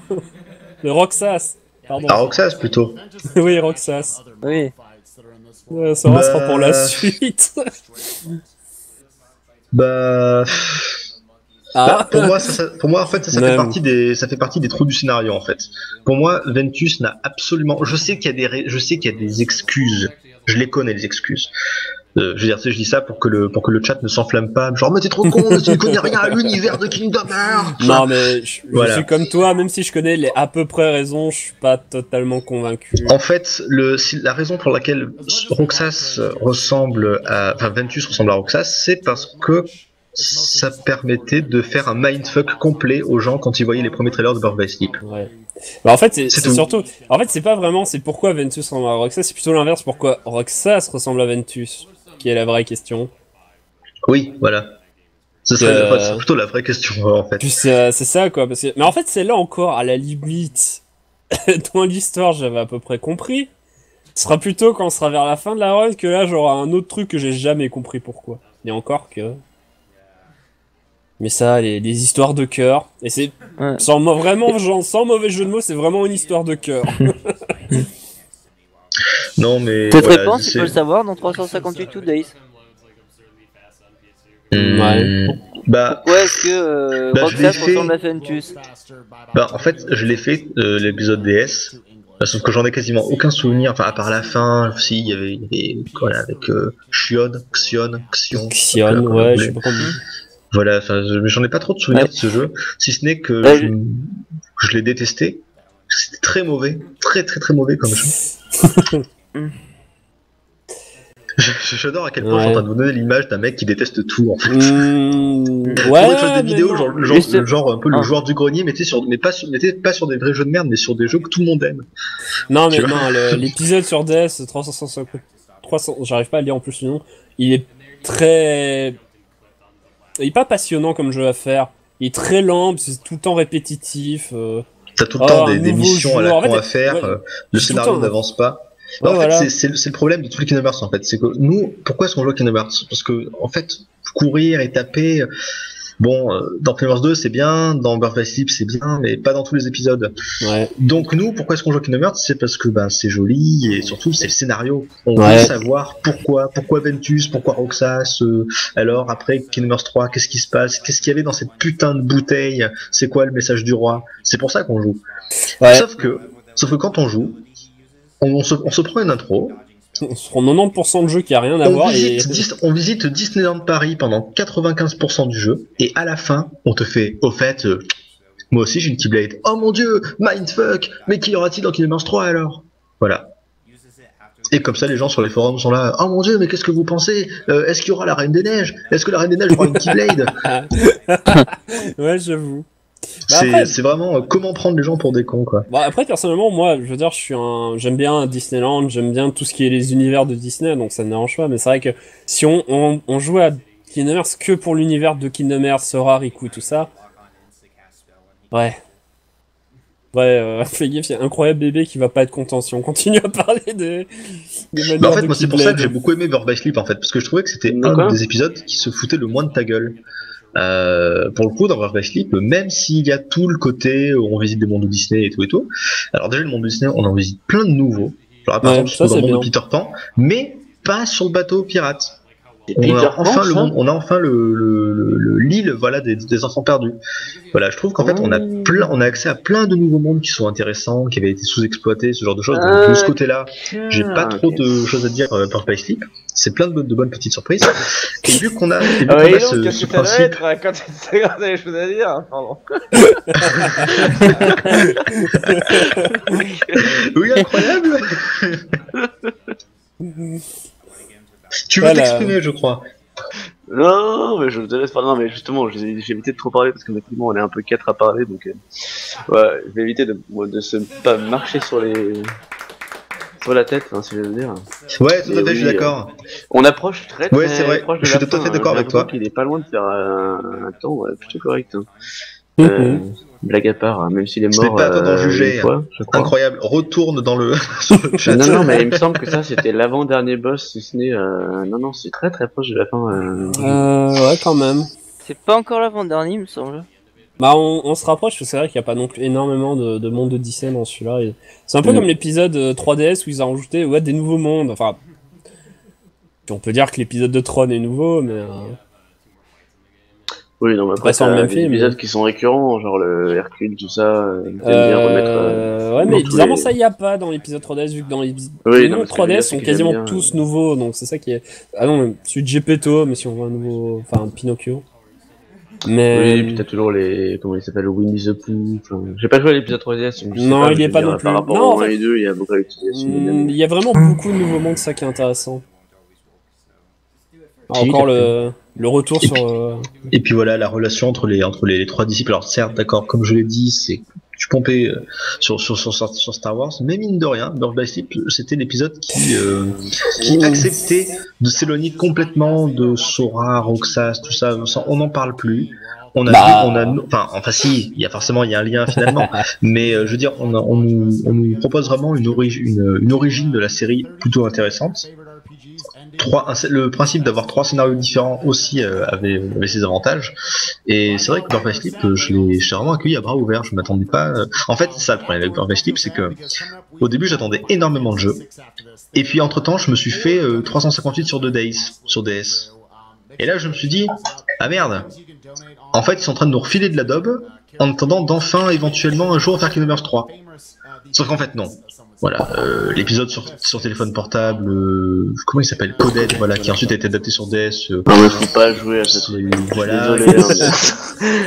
J'ai pas envie. J'aime bien Kingdom Hearts tout ça, les spin-offs tout ça. Même si j'ai pas joué, j'ai un peu regardé, ça a l'air quand même plutôt cool.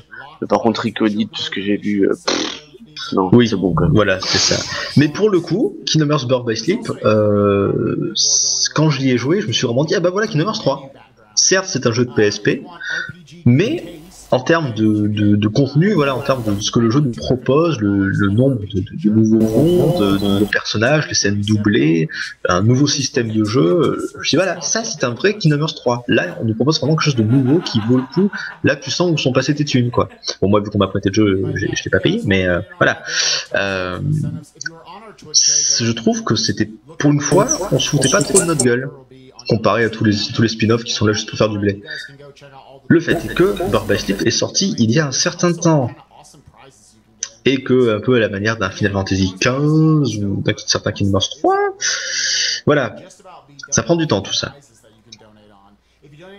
C'est le problème en fait. Je veux dire, moi je suis pas contre, hein, si vous voulez faire un jeu tous les 5 ans, faites un jeu tous les 5 ans. Metal Gear Solid, ils ont fait pareil. Le truc avec les Metal Gear Solid, c'est que chaque jeu avait un intérêt. Donc voilà, du coup, ça rendait l'attente entre chaque épisode moins pénible. Parce qu'on pouvait se refaire les anciens jeux et toujours y prendre du plaisir. Alors que par contre, je sais que 358 sur 2 Days, c'est un jeu auquel je ne rejouerai plus jamais. Alors, peut-être dans 10 ans pour me foutre de la gueule du jeu et là c'était vraiment de la merde. Mais Birth by Sleep, c'est un jeu, par exemple, je l'ai fait il y a très longtemps. Et je me rappelle, il y a quelques mois, je me suis rematé toutes les cutscenes du jeu, parce que, mine de rien, j'avais oublié certains détails et j'avais vraiment beaucoup aimé le scénario. Le peu de scénario qui nous est donné. Et voilà, Birth by Sleep, c'est vrai que je dis beaucoup de méchanceté depuis que je suis arrivé sur ce stream, mais en fait, j'aime beaucoup ce jeu. Ça se ressent pas encore vraiment vers le dernier boss. Hein, et, oui. Le temps de. Alors, à moins qu'il soit en critique. Il est en critique ou pas? Parce que non. Le world record de critique est à 1h08, quelque chose comme ça. Entre 1h08 et quelque chose. Par contre, le world record de beginner est à 1h17. Hein. Il y a peut-être le combat de fin est pas du tout. Mais avec. Voilà, après, mais il y a 2-3 failles de mémoire. Ouais, il y a 2-3 failles dans la fin.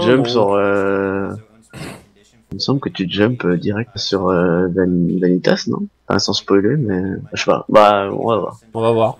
Pas tout à fait, non. D'abord, on va devoir se combattre le mec dont je me rappelle jamais le nom, qui tire avec des flingues violets. Xigbar. Voilà. Comment vous faites pour vous rappeler de tous les noms? Bah, c'est parce qu'on l'a revu plusieurs fois dans le 2, nous, donc ça va. T'en as certains, j'y arrive, mais alors pour se rappeler des 13... Mais juste avant le combat, pour faire un petit truc, juste pour dire, en fait, après Birth by Sleep, maintenant, il y a le 3DS qui est très important pour l'histoire, si jamais tu l'as pas fait, Dimitri. Ah non, je l'ai fait le 3DS. Alors, le 3DS, pour les 3DS, j'ai trouvé que c'était un assez bon lien, une assez bonne, voilà, c'est en fait le 3DS qui fait le lien entre Kingdom Hearts 2 et le prochain Kingdom Hearts 3 qui viendra un jour peut-être. Donc voilà, ça c'était plutôt cool. Après le 3DS, c'est pas trop le scénario en fait que je lui reproche pour le coup. C'est peut-être le côté jouer un Sora qui a l'air d'avoir 8 ans et demi, accompagné de Pokémon Rose. Ouais. Mais sinon c'est sympa, ça bouge bien, la console montre ce qu'elle a dans le ventre, et puis le scénario est très sympathique. Après si on est comme moi, on utilise un D-Link incroyable. Ah bon ça par contre je l'avais pas vu. J'avais oublié qu'on fightait Xaldin juste avant qu'il y ait un méchant lancé. Comment tu l'as appelé? Xaldin, mais c'est pas lui. Donc Xaldin, c'est avec les lances. Non, comment il s'appelle déjà? Oh, il est mort. Allez, World Record. Et voilà, je ne suis pas le seul, donc et donc là, retard, je vais faire un petit on voit Aqua en armure, mais sans le casque, parce qu'elle l'a retiré pendant la cutscene. Donc voilà, en fait, pareil, ça, je trouve ça assez excellent quand même. Le fait qu'on nous balance la quasi fin de Birth by Sleep à la fin de Kingdom Hearts 2, et donc en fait tout Birth by Sleep en fait se résume en fait à amener nos 3 personnages à ce point en fait qui en fait à sceller leur destin. Et ça, je trouve ça énorme. Enfin voilà, après pour le coup je suis bon public. Enfin, je critique beaucoup, mais là j'avoue que ça a marché sur moi. Voilà, j'ai bien aimé cet aspect. Tu sais que ça va mal se terminer pour eux, parce que si t'as fait Kingdom Hearts 2, tu sais que va y avoir une embrouille. Maintenant, la question c'est comment est-ce qu'ils vont arriver à ce point-là et qu'est-ce qui se passe après. Je suis en train de comprendre l'intérêt de Peter Pan pour le coup. Ah ouais, ça. Mais par contre, j'avoue que en fait, à la fin, la cinématique à la fin du 2, quand on l'a vu, c'est quand même bizarre parce que là, tu vois Ventus, mais tu te dis, c'est vrai que ça, qu'est-ce qui lui arrive? Ça a vraiment été grave bizarre. Mais bon, ouais, non, Birth by Sleep, franchement, un très bon épisode. Pour moi, même meilleur que le 3DS, parce que j'ai vraiment pas trop aimé la version 3DS, même si j'étais obligé de le faire. Ah oui, non, Birth by Sleep est clairement mal équilibré. Mais en fait, moi, deux principes. J'aime pas du tout le principe des mobs à capturer, à créer, tout ça. J'ai vraiment pas aimé. Et d'ailleurs, je remercie ma soeur d'avoir joué avant moi pour que j'aie pu prendre tous ces monstres. Et j'aime pas les jeux qui me stressent dans le temps. Et donc, un jeu où je joue un perso l'un après l'autre sans pouvoir décider quand changer, j'ai vraiment pas aimé. Mais c'est vrai qu'en plein fight boss, pas assez de temps. Ouais, c'est moi, alors moi, jeu du pot, ça m'est jamais arrivé. Je sais que c'est un peu l'angoisse. J'ai eu pas mal de gens qui s'en plaignaient sur internet, mais moi, ça m'est jamais arrivé. Je sais pas, je calculais un peu mon truc, mais Oh mon dieu. Moi j'étais pas loin de passer à un autre personnage. Là, je crois qu'il va quand même falloir qu'on fasse un point scénario parce que les gens ils vont se demander mais qu'est-ce qu'il fait Ventus? Pourquoi le mec il a une Keyblade géante qui ressemble à une épée surpuissante? Pourquoi est-ce que Aqua se bat avec Mickey? Pourquoi est-ce que Ventus a la tête de pourquoi est-ce que Ventus a l'armure de Vanitas? Ou pourquoi Vanitas a la tête de Ventus? Ouais. Tellement de questions. C'est bon, alors t'expliques. Alors oula, c'est compliqué. Bah, si tu veux, je peux le faire. Je crois que je serai un peu. Alors, je vais essayer et tu me corrigeras, d'accord? Voilà, si j'oublie quelque chose. Voilà. Vas-y. Alors, en fait, tout ce pourquoi du comment, toute l'histoire de pourquoi Terra a été manipulée, pourquoi Ventus est là, qui est Ventus, tout ça. En réalité, tout ça, ça ne servait qu'à ouvrir le Kingdom Hearts et à créer la Keyblade, mais pas la Keyblade, la Keyblade. on dirait un. Je vais le marquer sur le chat comme ça. On dirait un sketch de Austin Powers, c'est le côté la Keyblade, non la Keyblade. Voilà. Donc en fait ça se prononce la Keyblade aussi, mais pas écrit de la même manière. Voilà, c'est la Key. Une 13-14. La Keyblade. Pas mal. Ouais, très beau. Donc c'était en critical, je pense. Et donc voilà, donc en fait la Keyblade qui sera en fait la Keyblade ultime, comme vous voyez, qui est en fait la seule Keyblade capable qui vous rend en fait maître du Kingdom Hearts, le royaume des cœurs et donc par extension des ténèbres. Et pour en fait créer cette Keyblade et pour la porter, il me semble que Xehanort avait besoin de Vanitas. Mais en fait, Vanitas, c'est le côté obscur de Ventus, qui lui, en fait, est la partie naïve, uniquement faite de lumière, tout gentil, voilà. Et donc, en fait, il a besoin que Vanitas absorbe Ventus. En fait, il a besoin de réunir les deux parties pour créer la Keyblade. Enfin, je me rappelle plus. Voilà. Est-ce que tu peux m'aider, s'il te plaît? Ouais, je vais essayer de rattraper le coup et du coup. Ouais, non, mais c'est compliqué après, c'est un peu le bordel, hein, cette histoire de Keyblade. C'est un peu le principe, ouais, c'est Ventus qui peut. Ouais. Donc en fait, Ventus, c'est le bordel. Hein, en fait, Xehanort a manipulé Ventus parce qu'en fait, il a besoin de Ventus et Vanitas pour contrôler la Keyblade avec un X qui le rendrait maître du Kingdom Hearts, etc. Sauf que la Keyblade n'est pas encore tout à fait parfaite, voilà, elle est pas complète. Ouais, et donc c'est pour ça que Aqua et Ventus en fait ont leur dernier boss dans leur scénario respectif en fait pour empêcher ça d'arriver. Et Terra de son côté en fait, lui pourquoi est-ce qu'il était manipulé? Bon, c'est du gros spoil, hein, alors bouchez-vous les oreilles. Si Terra a été manipulé en fait, c'est parce que Xehanort a vu en lui le potentiel d'un très bon manieur de Keyblade jeune, vigoureux, qui en plus pourrait être attiré du côté obscur. Et donc en fait, il veut s'emparer du corps, vu qu'il se fait très vieux, il veut s'emparer du corps jeune et vigoureux de Terra, afin de pouvoir en fait régner donc sur le Kingdom Hearts, sur le monde entier en fait. Mais quitte à régner sur le monde entier, autant ne pas être un vieux crevard et pouvoir en fait profiter de la vie un peu plus longtemps et des compétences physiques qu'il avait dans sa jeunesse. Voilà. C'est aussi surtout parce qu'il avait dû laisser son corps de côté parce que ça le gênait pour se déplacer dans les ténèbres. Donc c'est un peu ça, il a recherché un corps, un hôte, on va dire. Et à la base, je crois, il avait voulu faire ça dans Ventus, mais il n'était pas prêt, donc il avait séparé le côté lumineux et ténèbres de Ventus. Ah oui, j'avais zappé cette partie. Donc, et il a envoyé Ventus s'entraîner avec des autres élèves de son copain Heracus, donc ce qui a commencé. Et c'est à partir de là, donc Ventus et Vanitas à la fin ont fusionné, ont recréé la Keyblade. Mais ils ont été vaincus donc par Aqua, et là à la fin du jeu donc Ventus est dans le coma, on peut dire. Terra s'est fait contrôler par Xehanort Et Aqua va se promener dans les ténèbres en attendant. Donc là on arrive juste simplement dans l'arène, en fait on va aller faire quelques boss cachés, j'ai l'impression. Ouais. Bah oui, les 3 incentives qui ont été atteints, donc toujours avec Aqua bien sûr, hein, mais en armure. Parce que là, donc en fait l'armure ne change rien, ce que j'expliquais plus tôt, c'est simplement que quand vous êtes dans cette arène, vous avez tout le temps l'armure d'équipé. C'est simplement une touche graphique différente. Ouais. Mais c'est parce que en plus normalement cette arène dans la version PSP est multijoueur, on peut jouer à plusieurs. Bon, dans le remake ils ont pas mis ce côté multijoueur, c'est un peu normal mais un peu triste. Alors voilà l'un des boss cachés les plus puissants du jeu en fait, qui était que dans la version Final Mix. Armor of the Master.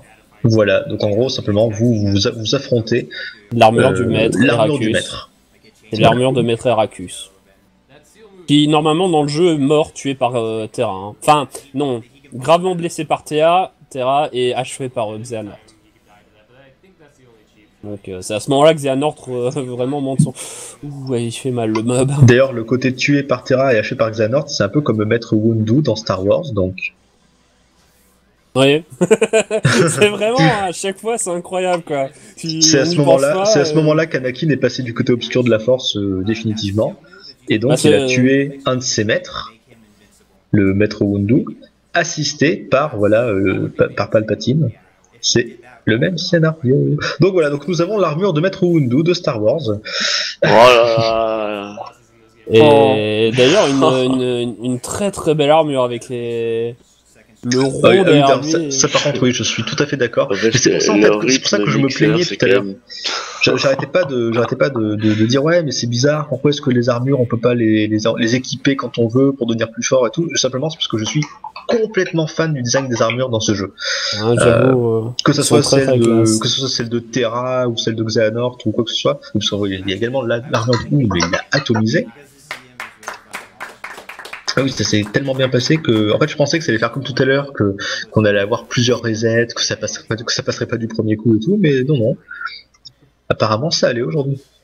Non, mais on sous-entend pas, c'est une baille, on le dit clairement. Y a pas de souci. Mais ouais, non, tout ça, ce côté. Ah, maintenant, on va avoir droit à Mysterious Figure, je pense. Peut-être pas encore. Hein. Là, d'abord, on a Xehanort en armure, enfin, No Hearts, voilà, No Hearts, d'accord. Oui, le fameux No Hearts. Donc voilà, en fait, simplement, les boss cachés les plus puissants du jeu, enfin, il y en a encore une petite surprise, mais vous avez en fait notamment les 2 maîtres, votre maître Jedi et votre maître Sith, si vous voulez, mais en version armurée. Mais c'est le Swag King. Celui qui se lève pas ton cul, là. Alors ça c'est un boss justement qui est unique à la version BBS HD, il faut savoir, qui n'est pas sur la version PSP. Alors qui est considéré comme vraiment l'un des boss les plus durs de tout Kingdom Hearts. Tout Kingdom Hearts réunis. Donc vous allez voir que la phase est plutôt confondu, voilà. Excuse-moi, je n'ai pas le talent de professeur de français que tu veux. Non, t'inquiète pas, ça m'arrive tout le temps, moi aussi, les gens dans le chat pourront confirmer. Non, t'y arriveras pas. C'est vraiment le boss de feignant, ça. C'est je reste assis sur mon siège, je fais un mur protecteur. Non mais, t'as pas compris, Lord, le boss est aux toilettes, en fait. On dérange quand il est aux toilettes. Ouais, c'est comme Castle Crusher. Mais non, franchement... Et donc on rappelle quand même que là il est en level 1 critique mode, hein, donc ça déconne moyen. Hein. Et je crois que le prochain boss d'ailleurs il va devoir le faire sans utiliser les modes de combat comme ça, tout aux compétences. Alors simplement si vous vous demandez pourquoi est-ce qu'il arrive à esquiver autant en fait tous les coups qui lui arrivent dans la tête, alors déjà il esquive pas tout, vous voyez qu'il est obligé de se soigner, c'est juste que ça va un petit peu vite. Et il faut savoir que dans ce jeu, je pense que ça va être le Kingdom Hearts dans lequel on a le plus de problèmes d'invincibilité quand on fait des esquives. C'est vraiment en fait si vous esquivez en boucle, vous êtes presque constamment invincible en fait. Forcément, le problème étant qu'à un moment ou un autre il va bien falloir attaquer, et quand vous allez attaquer là vous n'êtes pas invincible, enfin, ça dépend des compétences mais bon. Et du coup en fait la plupart des boss cachés de Birth by Sleep sont extrêmement difficiles parce que les développeurs prennent en compte que si vous voulez vous pouvez être invincible en faisant des esquives en boucle. Donc, vous avez vraiment des pluies d'attaques qui vous arrivent dans la tête en permanence, et le tout va être d'arriver à trouver la faille, hein, d'ouvrir la garde, tout simplement. Voilà, on arrive sur la deuxième phase de ce boss. Et d'ailleurs, je trouve ça, ils ont fait beaucoup plus dur, évidemment. Ouais, c'est la deuxième phase. Mais d'ailleurs, il bouge mon cul là. Mais d'ailleurs, sur la version 3DS, je trouve ça un peu abusé parce que les boss aussi étaient du même principe, ils te bourrinaient d'attaques. Et j'avais vraiment du mal de rester en vie à ce moment-là. Moi, il y a un boss qui m'a un petit peu saoulé sur 3DS. C'était. En fait, on réaffronte Chernobog. Enfin, faut que je le dise en russe. Chernobog. Enfin, l'espèce de gros Satan. Ah oui, je vois lequel. Ouais, le boss de Fantasia, ouais. C'est ça. Et en fait, on le réaffronte dans l'épisode 3DS. Ce qui, au début, je trouvais que c'était une bonne idée. Ça permettait de rendre hommage, voilà, à un boss qui a vraiment de la gueule. Jusqu'à ce que je me rende compte que je galère complètement sur le boss. Et ça fait que ça finisse par me saouler, malheureusement. Donc voilà, après j'ai peut-être deux mains gauches aussi, hein, ça c'est possible. Non, je te confirme que moi aussi j'ai galéré. Non, mais en fait, le boss, je me rappelle qu'il est frustrant en fait. Parce que certes il est super dur, mais surtout qu'en fait il est chiant parce je crois qu'en fait il te renvoie au fond d'un énorme couloir. Et donc en fait à chaque fois il faut se retaper tout le chemin pour aller le battre. Ouais, c'est un petit peu l'idée de imaginez vous avez 1 kilomètre à parcourir sous une pluie d'obus, et au moment où vous arrivez enfin au corps à corps et vous dites allez je vais t'infliger des dégâts, le mec il te fait une pichenette et il te renvoie au fond et il te dit non. Et ben en fait à ce moment-là t'as juste envie de dire ok, et ben tu fermes ta console et tu dis allez on va aller sur YouTube regarder la fin du jeu tranquillement. Non bien sûr je plaisante, hein. J'ai pris mon courage à deux mains et j'ai réussi à la voir, mais j'étais vraiment à deux doigts de lâcher quoi. Ah ouais non mais moi il y a des boss comme ça vers la fin t'en peux plus. Bah, c'est le problème en fait quand on vieillit, c'est qu'on a de moins en moins de patience avec les jeux vidéo. Bah tu te dis ouais j'ai le talent pour faire ça et en fait non tu galères. Genre je vais pas spoiler pour dire les noms des boss, mais franchement il y en a j'ai failli péter un câble dessus. Mais quand je vois déjà je crois ces boss là, les boss cachés de la version PBS, je les ai jamais fait, je tenterai jamais je crois. c'est immonde. Bah, moi limite ça me dérangerait pas, mais bon faudrait que je mette la main sur une Play 3 ou une Play 4, que je me prenne la version Final Mix 2 plus machin, que je me refasse le jeu en entier, enfin, bref ce n'est pas dans un futur proche. Et que Play 3 alors hein, parce qu'il n'y a pas sur Play 4. Ah oui, parce que la Play 4 est pas. Non, elle est pas rétro-compatible. Ah oui, ça, j'avais oublié que c'était la baisse avec cette. D'accord. Ouais.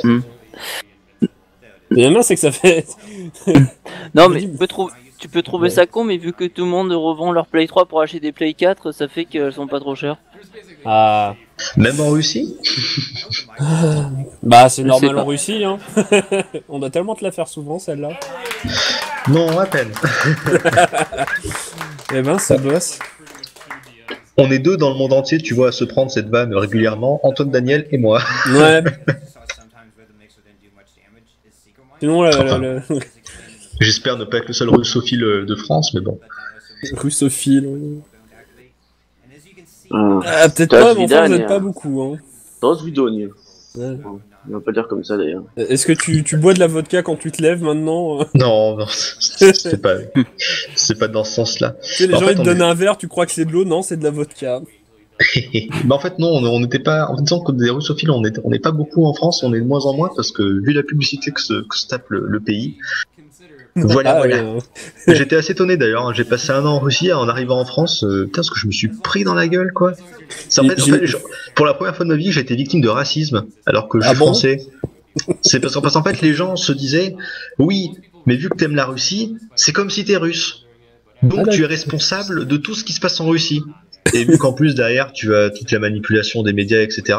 Limite, en fait, pour vous dire, à Noël, on m'a demandé de justifier les actes de Poutine. Voilà, c'est limite les mecs, on m'a dit alors, hein, qu'est-ce que tu vas dire pour ta défense? Vous savez, moi je suis juste prof, hein. Alors, je veux pas dire quand même, mais bon, ils réutilisent le D-Link. 2, le boss a des sabres laser, des vrais, même pas comme Xemnas. Attends, j'ai même pas suivi, il a fini par le tuer. On est en train de faire une toupie. Ah oui, Nohart il l'a tué. Non, Nohart il l'a tué. C'est Mysterious Figure maintenant. Le boss est invisible. Et il utilise ses sabres laser. Et d'ailleurs, en fait, il va pas faire l'autre boss caché dans le. Vanitas, il l'a pas encore fait. Il va le faire ou pas? Parce que c'est pas dans les incentives. C'est pas dans les incentives, donc c'est bizarre qu'il l'ait pas mis du coup. D'ailleurs, je me rappelle plus. En fait, en termes de difficulté, je me rappelle plus. En fait, il y a tellement de boss cachés de classe dans Birth by Sleep, je me rappelle plus quel est l'ordre de difficulté des boss en fait. Aucune idée, je les ai jamais fait, mais ouais, il y en a. Parce que en fait, généralement, le boss le plus difficile, le boss caché le plus difficile de chaque épisode est supposé être celui qui fait référence au prochain épisode.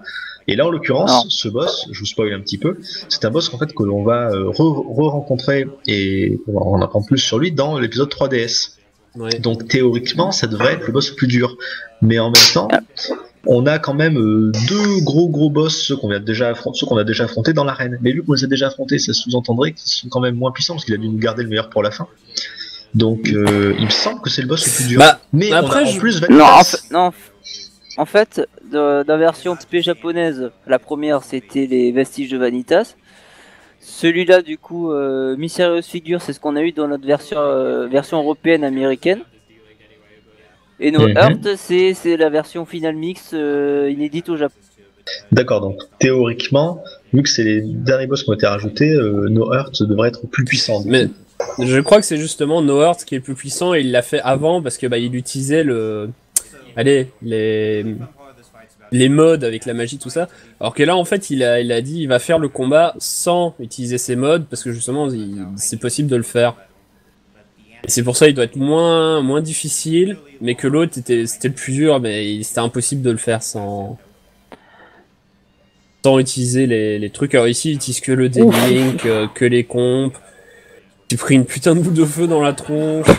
Oui, en fait, il a envoyé une lettre d'amour et. C'est ça, en fait, il a utilisé un item. J'ai l'impression qu'il a utilisé un item. Attends, c'est bizarre, il n'y a pas d'item dans le jeu. Bah, si, je crois qu'il y a des items dans le jeu. C'est juste qu'il faut les équiper et que ça prend de la place, donc vraiment, on s'en sert pas trop. Ouais. Parce que ça prend de la place dans nos compétences. En gros, il a utilisé un item qui ressemble à une sorte de lettre d'amour, un objet que personne n'a jamais utilisé à mon avis, qui en fait a eu pour effet de remplir d'un coup sa jauge de D-Link, donc voilà, ce qui lui a permis de réinvoquer Dingo. Enfin, pas vraiment l'invoquer, mais vous avez compris, voilà, de voler les compétences de Dingo en fait. Ouais. Ah, ce boss c'est marrant qu'il fait voler les commandes en fait se dispatchent sur le terrain. Ouais. Un peu comme dans Return of Memories. Bon, par contre, c'est beaucoup pénible parce que Return of Memories, les cartes elles sont absolument dispersées de partout. Ouais, c'est comme ce que je vous disais. Alors, on est complètement dans l'attaque, et pourtant, il suffit de spammer la défense, l'esquive, et en fait, on est complètement invincible. Et c'est un peu un défaut quand même, parce que c'est pas très beau. C'est-à-dire que contre les boss cachés, on passe notre temps en fait à tourner en rond en faisant des roulades, en attendant le bon moment pour balancer une attaque, et ensuite c'est reparti, la roulade. Et je crois qu'il y a les boss comme ça, tu peux pas te permettre de les battre sans esquive. Ah ouais, non, à la loyale c'est dur. Hein. Non, mais justement, je sais bien, mais il est là le problème, c'est que ces boss ils sont faits pour être battus comme ça. Tu peux pas les battre à la loyale simplement en leur sautant dessus et en tapant. T'es obligé. Il y a deux météores, boîtes de feu. Mais par contre d'ailleurs, mais je crois que ce genre de combat c'est pas possible avec Terra parce que Terra en fait son dash a un recovery trop long à la fin donc. Ce qui expliquerait qu'Aqua soit vraiment plus puissante. Elle aurait, du coup, Aqua aurait un dash légèrement plus invincible et en plus elle a la meilleure protection. On va pas que sa parade de base en fait c'est vraiment un reflect en fait, c'est vraiment un miroir de façon Kingdom Hearts 2 quoi. Mais gratuit. Ouais. Ah ouais, non, mais c'est incroyable. Pour Terra, c'est pas l'esquive, mais c'est la défense qu'il faut utiliser. Ouais, mais la défense contre les mages trucs en feu comme ça, je suis pas sûr que ça passe contre ce boss. Bah, surtout que tu vas en parer un peu, et puis au bout d'un moment, ça va se barrer. T'es obligé d'utiliser les charges avec Terra. T'as pas le choix. Je sais pas, faudrait voir. Peut-être qu'il y a des gens, ils ont fait ce boss avec Terra, faudrait regarder. Mais là, en tout cas, de ce que je me rappelle, le dash de Terra et de Ventus sont beaucoup trop lent à pouvoir le spammer, alors qu'ici tu vois elle fait des. Ventus ça va, c'est si long que c'en a l'air. Ouais, bah Terra c'est vraiment très très long en fait. En fait Terra c'est vraiment le perso guerrier Bah d'ailleurs c'est ça que j'avais trouvé ça trop, donc j'avais trouvé vraiment trop bien, c'est qu'on a un Sora en fait qui a une Keyblade on va dire normale, c'est vraiment l'épée courte classique quoi. Et là on avait 3 personnages différents qui non seulement ont un style de combat différent, vraiment, ça se voit sur leur gueule quoi, mais en plus même leur Keyblade reflète ce style de combat. On a un Terra qui va avoir une énorme épée, vraiment une grosse Keyblade à 2 mains, Aqua qui se sert de sa Keyblade presque plus comme une baguette magique, hein. Enfin bon, ça dépend des combos, mais c'est vraiment plutôt une magicienne, donc elle se sert vraiment de sa Keyblade comme Sora voilà l'utilise pour balancer ses sortilèges vraiment comme vraiment une baguette magique. Et vous avez à côté Ventus qui a une Keyblade plus courte et qu'en plus il prend à l'envers, donc voilà ce qui fait un peu penser à ce que genre comme s'il avait une dague, comme si c'était le voleur en fait, hein, le personnage rapide. Et c'est la mort. Ouais, mais il est dur hein, ce boss quand tu le vois. Enfin, justement, tu le vois pas. Tu devrais mettre la musique de Boule de Flipper sur ce truc. Je suis une boule de flipper qui roule. Pardon, vas-y, un peu parler. Ça va prendre un moment, hein. Ah, apparemment, Chute Blanche qui nous fait signe, on approche des 25 000 $ récoltés. Donc je rappelle qu'on avait en fait un plafond. Bon, le plafond peut être bien sûr repoussé, hein. Si on peut en avoir plus, on le fera. Mais donc voilà, on avait un plafond qui était à 30 000 je crois. Et donc on est en train de s'en rapprocher pas mal, hein, pour voir qu'il nous reste encore des assez grosses runs. Là je pense notamment avec du FF6, du Wild Arms, Chrono Trigger également. Comme d'habitude dans ce genre de marathon, c'est souvent sur la fin que les plus gros dons sont faits. Enfin, pas forcément les plus gros, mais les gens ont tendance à se motiver au dernier moment pour les dernières incentives. Histoire d'être sûr que les plafonds soient atteints. Il vaut beaucoup plus cher. Hein. Bah, il reste encore beaucoup d'incentives, des bidoirs, donc... Enfin, les bidoirs... Regardez-moi cette parade. Cette parade qui protège sur les côtés, derrière, à l'infini. Non mais ça veut rien dire. Le franchement, boss qui quasiment dégâts. Mais Burst the Sleeve, c'est peut-être le seul truc que j'aime pas dans le jeu, c'est les boss cachés qui sont immondes. Mais vraiment immondes, quoi, c'est... Il y a retiré qu'une barre de vie, quoi. Parce que même en fait, le pire, en fait, vu que t'as 3 persos, t'as la flemme de les monter level max, tous les 3. Oui, de toute façon, il faut en prendre un et le garder, quoi. Et Aqua est vraiment le meilleur choix. Bah, le jeu fait, vu que tu passes d'un perso à l'autre, c'est... Tu vas up les persos niveau 30, 40, puis tu vas aller battre le boss de fin et tu vas recommencer. Mais niveau 30, 40, c'est dur de faire ces boss-là, c'est quasiment impossible. Du coup, moi j'ai une question. On sait qui c'est la fameuse mystérieuse figure ou pas du tout? Tout à fait. La qui? Là, en fait, c'est en fait ce boss ce qu'on voit actuellement là, parce que voilà, son nom officiel, c'est la mystérieuse figure, la silhouette mystérieuse. De toute façon, c'est le cas pour tous les. En fait, à la fin de Kingdom Hearts 1, on avait eu un boss caché, le Unknown, l'inconnu, qui en fait qui en réalité Xemnas. C'est ce qu'on comprend à la fin de Kingdom Hearts 2. À la fin de Kingdom Hearts 2, Final Mix, on peut se battre contre Terra, et on comprend en réalité qu'il ne s'agissait que de son armure à la fin du Birth by Sleep, puisqu'en fait voilà, l'armure de Terra et sa volonté lui survivent, même après que son corps ait été volé. Et d'ailleurs, ils spoiler une série entière. Et, et là en fait, donc en gros, chacun de ces boss cachés fait en réalité référence à l'épisode suivant. Et là ici, ce boss en fait fait référence vraiment à l'ennemi principal de l'épisode 3DS, qui est en fait une espèce de Xehanort jeune. Voilà. C'est ça, c'est un Xehanort, mais quand il était jeune. Mais qui a le pouvoir de voyager dans le temps. Ouais, mais non, alors, pour ça, faut jouer à 3D. Bah, jeune, mais il avait toujours pas de cheveux. Hein. Pardon, en fait, non, on dit jeune, mais c'est. Pour moi, je le vois plus comme un Xehanort au début qui contrôle Terra.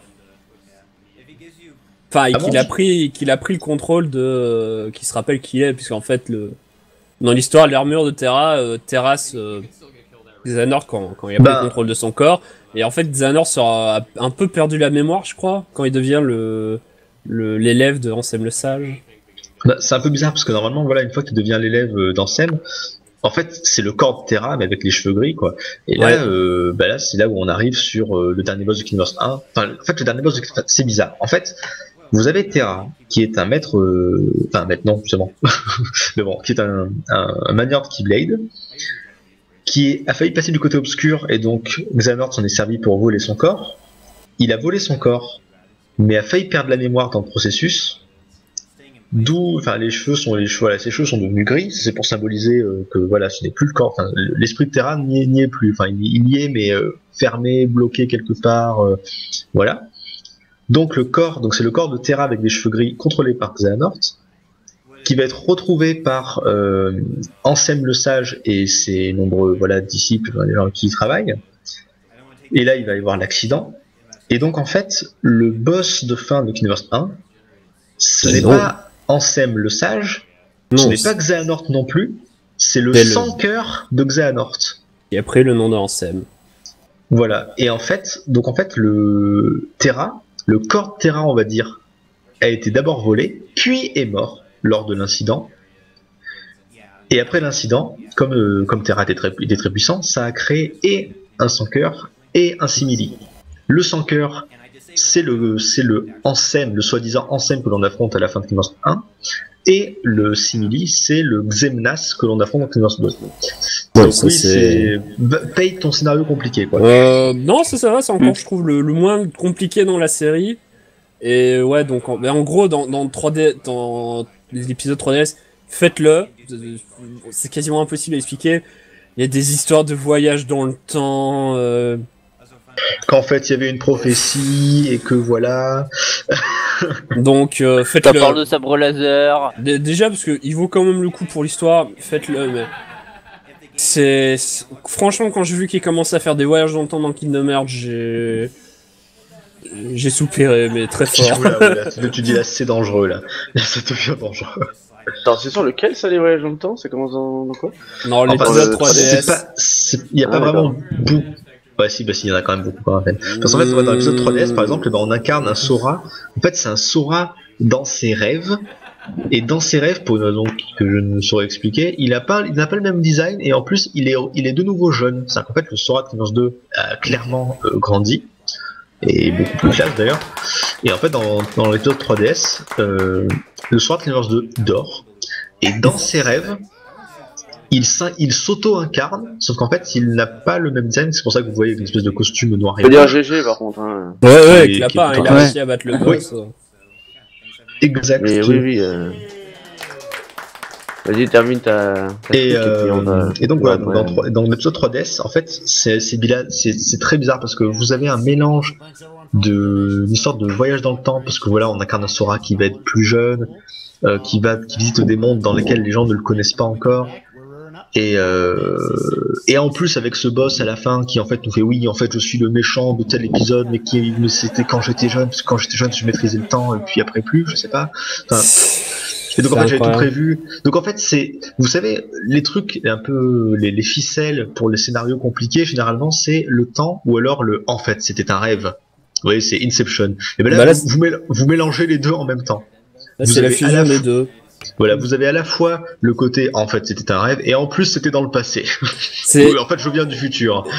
Et je crois surtout c'est pour expliquer un truc que on avait un peu tous oublié, qu'on se posait la question, c'est qui le mec encapuchonné dans la forêt, sur l'île de la destinée dans le 1, au tout début. Ouais, il a pas été noir. Merci, on va pas. C'est bon. Là, je crois on va passer à autre chose après quand même. C'est les débats qui n'en finissent pas. Hein, j'ai pas envie de vous casser dans votre truc. Voilà, on va continuer ça sur le chat. Du coup, Dimitri, Lord et Xemo, on vous retrouvera. Hein, donc, ce n'est pas fini pour vous. Hein. Donc, Dimitri, on te retrouve tout à l'heure, dans 6 heures environ, dans 5 heures. 5 heures, on va dire. Bah, juste après FF6 en fait. Ouais, voilà, sur Wild Arms avec Kanjo, donc c'est très cool. Wild Arms, le jeu de la hype, évidemment, essayer de bourrer pour Kanjo. On n'est pas loin de récupérer la première place, donc il manque pas grand chose d'ailleurs, 6-7 euros, je crois. Donc n'hésitez pas, hein, si vous avez un tout petit peu d'argent, n'hésitez pas à donner un peu d'argent.